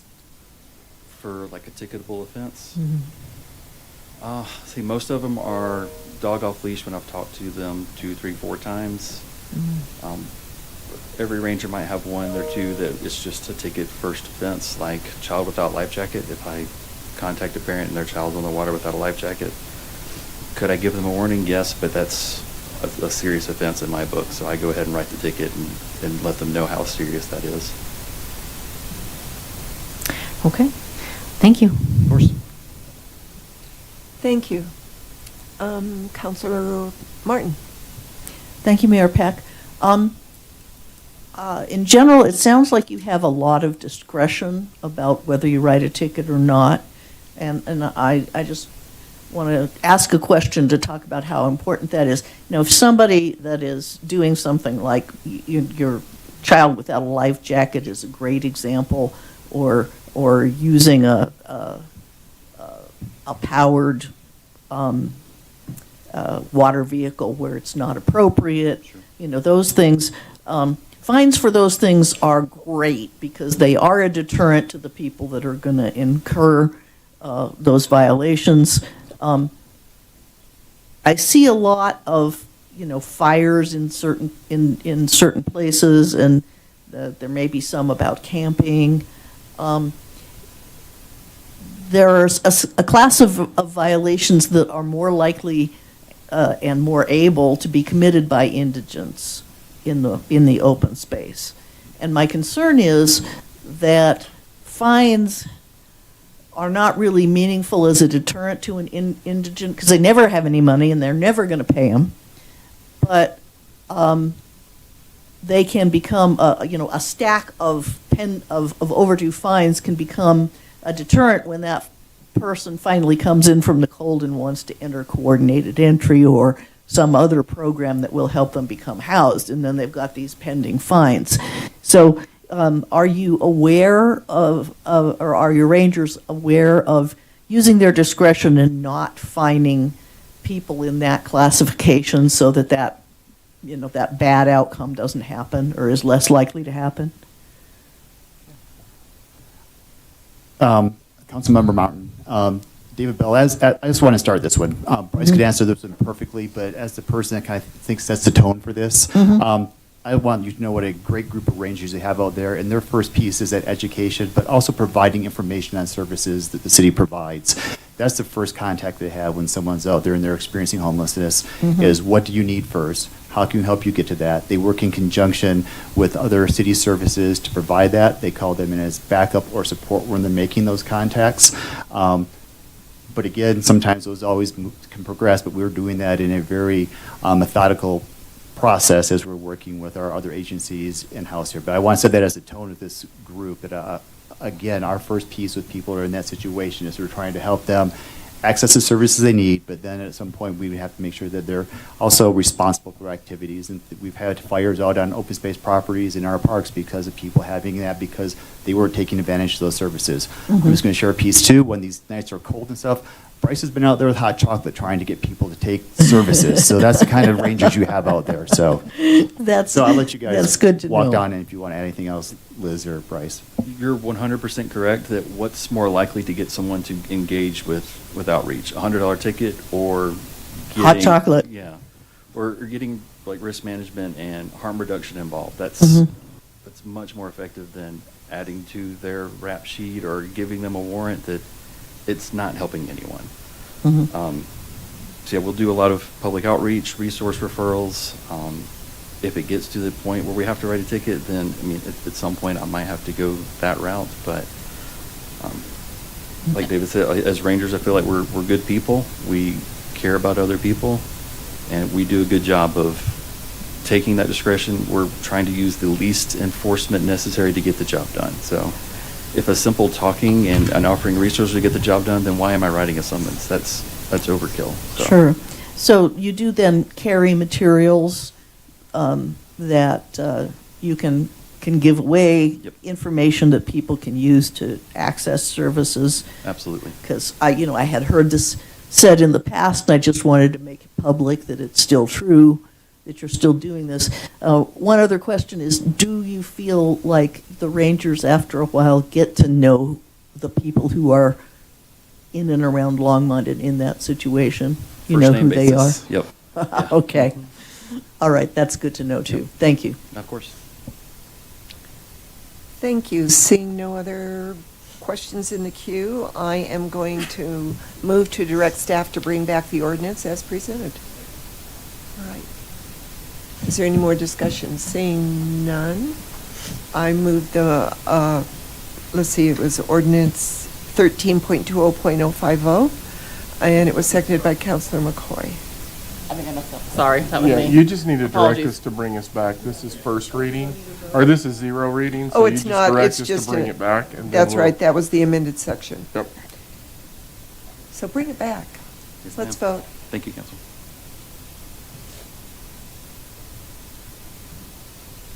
Passes unanimously. Thank you very much. The next thing on our agenda is the 2024 legislation bills recommended.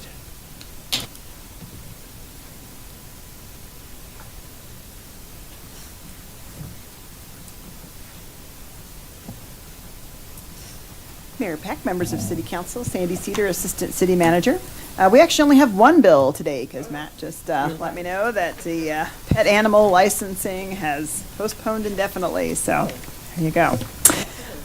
So the only bill that we're discussing today is House Bill 24-1098. This is a tough bill, and I certainly recognize the support that we heard during Public Invited to be Heard. It feels to me like it's very well-meaning and really trying to help people to stay in housing. But there's some things that actually discourage housing that are also part of it. So let me kind of go through it and let you know the analysis, and then of course it's your choice. So this bill, House Bill 1098, concerning protections for residential tenants and requiring cause for the eviction of a residential tenant, really is, as I said, I think it's well-meaning. But some of the details create less fair and affordable housing. For example, the bill would effectively mandate the minimum 90-day leases and eliminate the feasibility of month-to-month leases due to the non-renewal noticing requirements. For anyone who's needed that kind of flexibility, month-to-month renting is certainly a really good option. The bill would also only allow renewal of a lease in certain circumstances and would require the landlord to pay for relocation benefits for a non-renewal of a lease outside of the allowable circumstances, and it gives a list of what those look like. Sometimes non-renewal of a lease is a less impactful way to settle issues with tenants with behavioral issues that cause problems for neighbors. If the bill passes, the only option to address behavioral issues is eviction, which is a costly route to take for the landlord and the tenant, may pit neighbor against neighbor in court, and the record of eviction may impact the long-term viability of tenancy. Additionally, if a 12-month lease means that the landlord would also be subject to paying for 3 months of relocation expenses, there's a concern that landlords will just increase their rents to be able to cover that risk of the higher risk of renting. Without the ability of landlords to set predictable lease terms, the prospects of renting overall may turn off some landlords to wanting to rent in the first place, would hurt the housing market for low-income households. The Colorado statutes already prohibit non-renewal for certain reasons, including fair housing laws and protected classes. Obviously, affordable housing is a priority to the City Council. While the bill is well-meaning, there certainly are some big impacts that might be caused. And so the staff recommends City Council oppose 24-1098. Councilor McCoy. So, Sandy, in this situation here, if a landlord has been identified for not doing certain things, and with the city or the state or whatnot, then they have to apply cause. Am I correct in understanding that? That they have to, if they're going to let somebody go at the end of their lease, if they've been neglectful about, fixing a leak or some other thing, or, a faulty electricity or something like that, and they haven't fixed it, and then they had, the tenant had to bring it to like our housing authority or some group like that handles that type of thing. Would that be, then would they have to prove cause in that situation?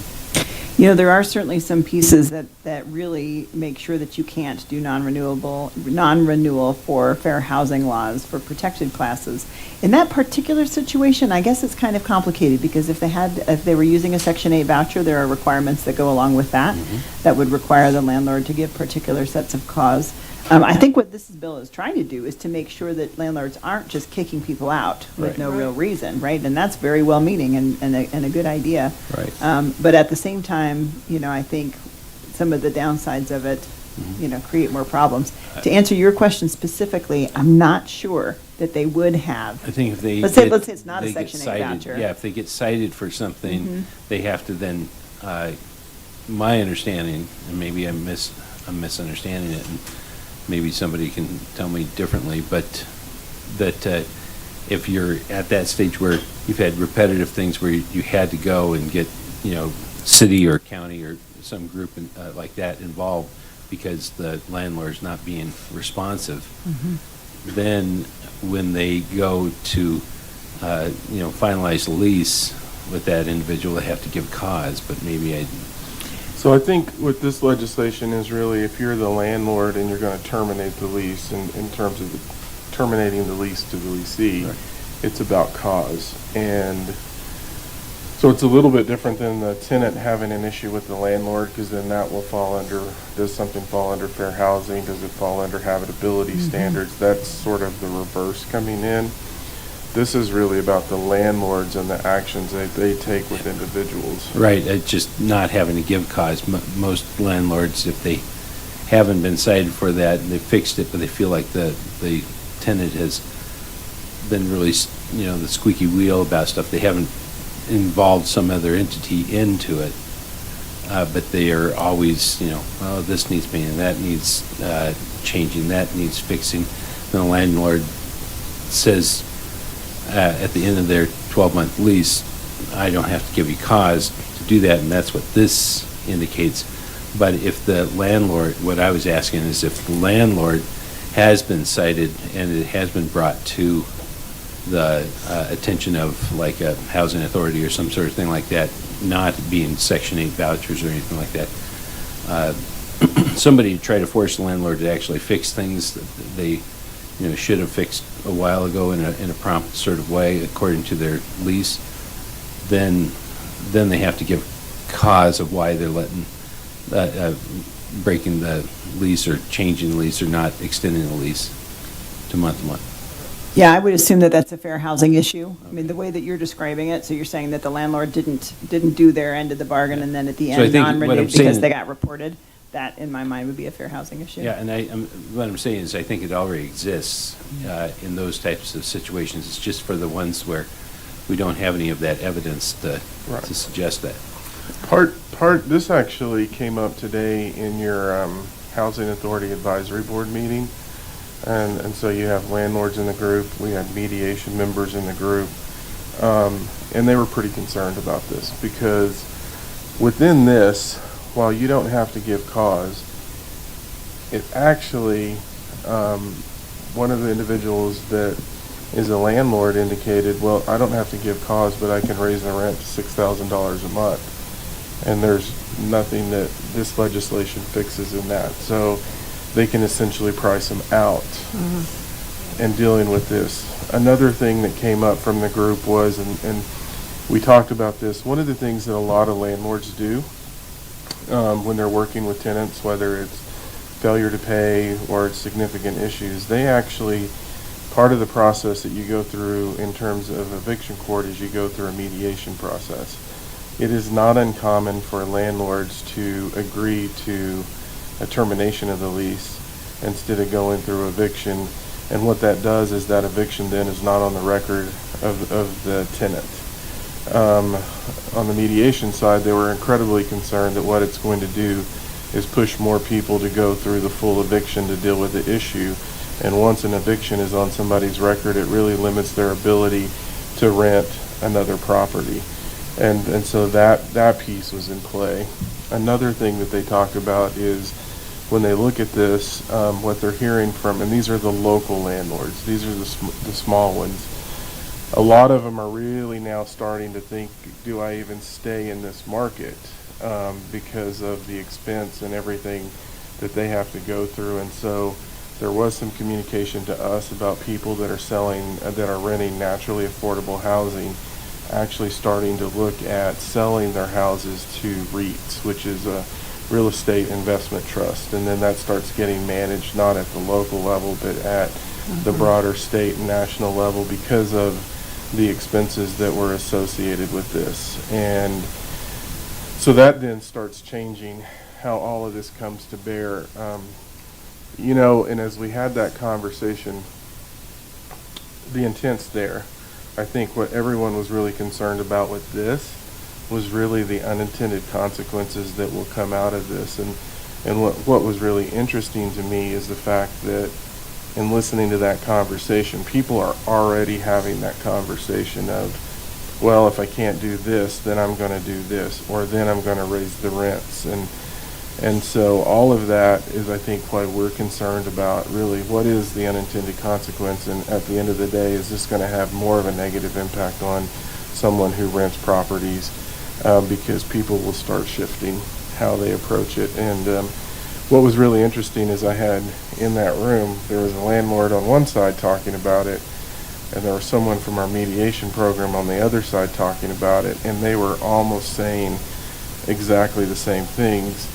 One of them said, I rent properties and a lot of times I don't charge late fees and do these things. I actually say, and I asked her if I could say this, and she said, if you give me some pozole, then I'll waive your late fees. What that's going to do is really limit the landlord's ability to work with their tenants in that way because of the way that this is structured. And I think, and in talking to the person who's on the mediation, what he said he's hearing is that really a lot of the local landowners are really upset because they've been trying to work with people in some cases, and this is almost going to take that ability away from them. Now, we're not experts in this, so I'm just conveying to you what we're hearing and then also what we have as concerns, because I will tell you from the Housing Authority's perspective, if this passes, a lot of times where we mediate settlements and we go the settlement route, we don't have the eviction, it will send us on many of these cases through eviction court to deal with these issues because we will have no other option to deal with it. Counselor Yarbrough. Thank you, Mayor Peck. This is a lot of meat in here, and I know for me myself. Okay, first question I want to ask. So you're thinking that this would affect the HUD properties and tax credit HUD's okay. So for me myself, I won't support the opposition because I want to get more information because there's a lot in here and it's a little confusing for me. So I myself want to get more information and look up more information for myself so I can understand what I'm voting on, because this is a lot in here and it's kind of like, what, how, what? So for me, everybody else may got it, no problem, but I'm just telling you for myself, being in housing, and I just want to make sure that if someone email me and ask me, why did you oppose that or why did you approve that, I want to be able to give them the correct answer as to why I did what I did. So for me, that's my reasoning. If I can jump in, that was part of our conversation today. Mhm. This is a lot to digest. And I think the clarity that came out of our conversation is, are we truly identifying the unintended consequences?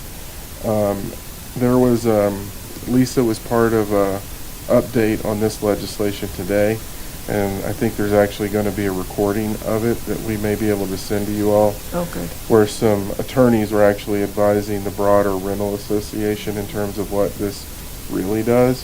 I haven't had a chance to see it, but if council definitely wants more time to get more information, what we can do is get that presentation, send it to you. I'm going to watch it to really try to judge some of my assumptions. We know that there's problems with landlords that will take advantage of individuals. That doesn't necessarily mean that every landlord is doing that, and what we're concerned about is those that aren't doing it, it puts them in a different situation that ultimately impacts the overall housing stock. That's the worst fear. And Mayor Peck, if I could also add that this analysis came from our housing folks. So they looked at it and was like, whoa, this could really create some issues. So, yeah. Counselor McCoy. Oh, it was. Oh my gosh, everybody's in the queue now. Counselor Hidalgo Ferry. Whoops. You just turned me off, yeah. There you go. Great. Thank you, Mayor. Oh. So, yeah, I agree with Councilmember Yarbrough. It is a lot to digest. As I was going through, even the section on the retaliatory rent increase prohibited, it doesn't really, just even some of that language in there, I don't think it really addresses. So if you're raising rents discriminatory, there is fair housing that addresses that. As well as retaliatory. I just, so I don't know if it really addresses if the landlord cannot evict that person, then the only way that they could do it is by raising their rents. I don't know if that language, the way it's written, would truly address that piece. As I'm looking, I kept rereading it over and over again, and I don't know, maybe I'm just fried, but so there is some trouble. As a renter, my husband, he does plumbing. So we have this relationship with certain landlords that we've had, and especially the ones that we've had good relationship with are the ones who do live in Longmont, who are nearby. And, we're able to have that open conversation. And I'm fearful that some of this would close the doors. And while I totally agree we need to do something about housing. We have to address some of the inequities that are occurring, especially among renters.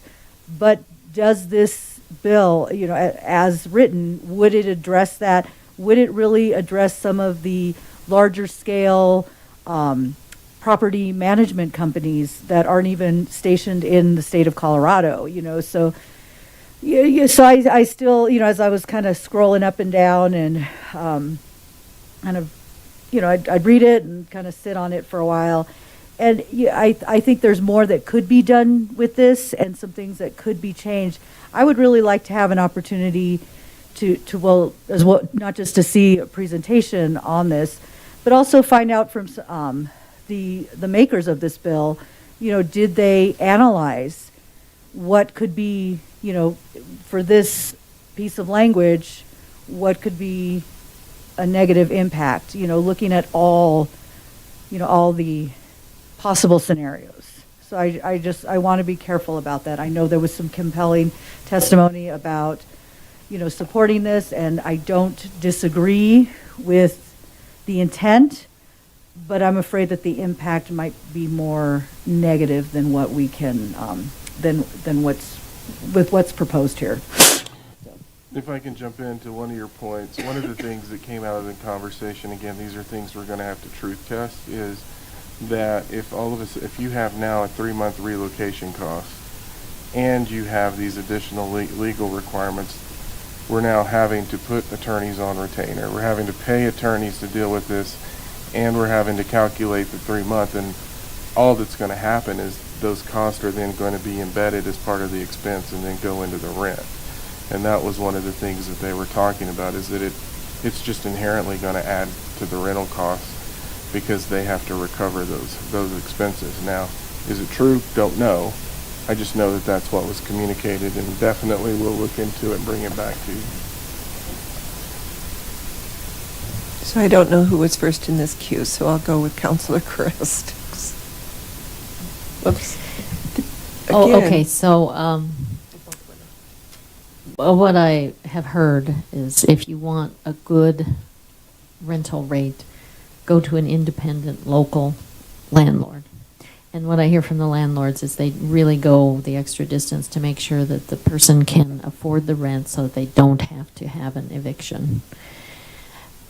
You're just not going to get that with a lot of regulation. And also, we're trying to increase our naturally occurring rentals with ADUs. And a lot of, that's on your property. You're living very close with these people. So you want something that's a compatible situation. And I encountered, when I was talking in my neighborhood with people that provide these types of rentals, they said they had a tenant that was working late hours, they'd hear the garage door go up at 2 a.m. It just wasn't working out. So they actually agreed that their lifestyles were not similar. So the tenant found another ADU, more with a nurse, I guess, who was working second shift. And so anyway, these are things that can't be handled with regulation. And I think the more we leave that open to local landlords, the better off we are. So I agree with the opposition to this. No, Councilor Martin. Yeah, I mean, very, very reluctantly, so do I agree, because I think the first unintended consequence is people who live close to the area that they rent will be exiting the market, especially if it's on their property, in anticipation of problems like this, where they will be trapped and not have control over their property. And it's a really inconsistent thing for us to do, given that we are in favor of increasing the number of ADUs as a way to provide more housing options. So, like I said, extremely reluctantly, people whose activities I really support, like ECHO, are on the other side of this, but being for it as a matter of policy isn't the same as being for it in practice. So, yeah, I agree with Sandy's recommendation as well. So we have two different, all of those who would like to oppose it, please raise your hand. So, okay. With the, okay. Do you want us to bring it back with more information? I would like that. Or do you want to do oppose unless amended? Let's bring it, can we have a motion then? Somebody make a motion. as to what it is you would like to do, and then we'll discuss it. Is that okay? Yeah. Okay.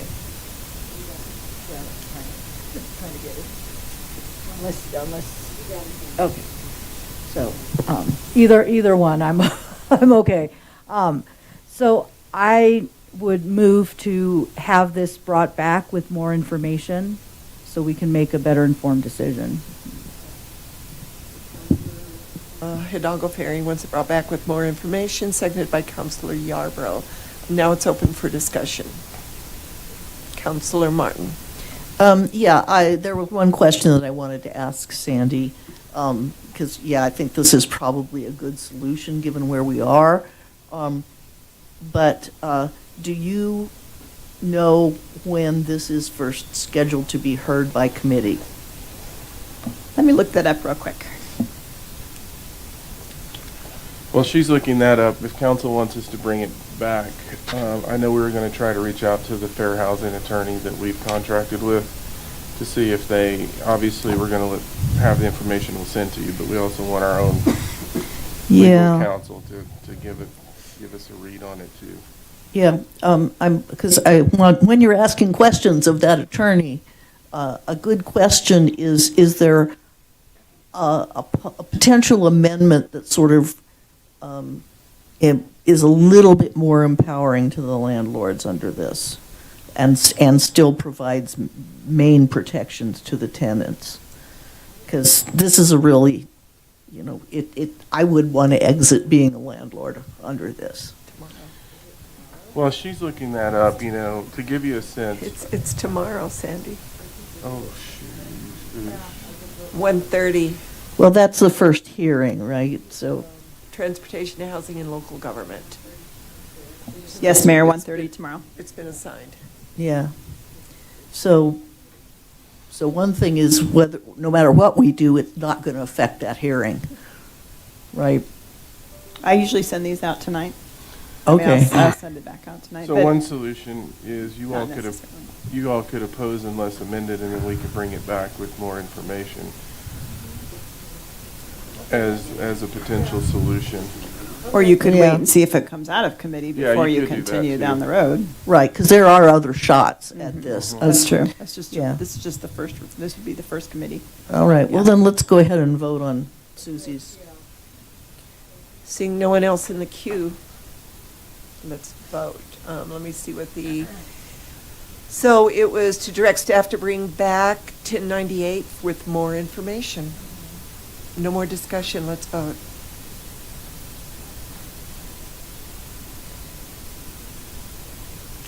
That passed 6-1 with Councilor Christ in opposition. Thanks, Mayor.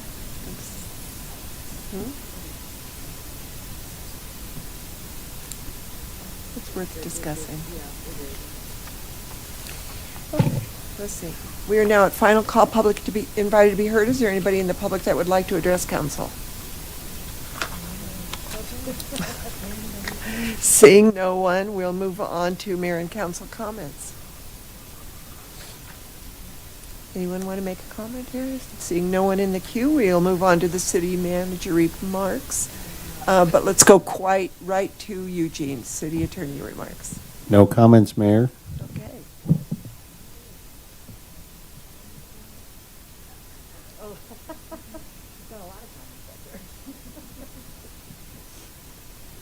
No comments, Mayor, Council. Second. Okay, all those in favor? Aye. That passed unanimously. We are adjourned. Thank you, everyone.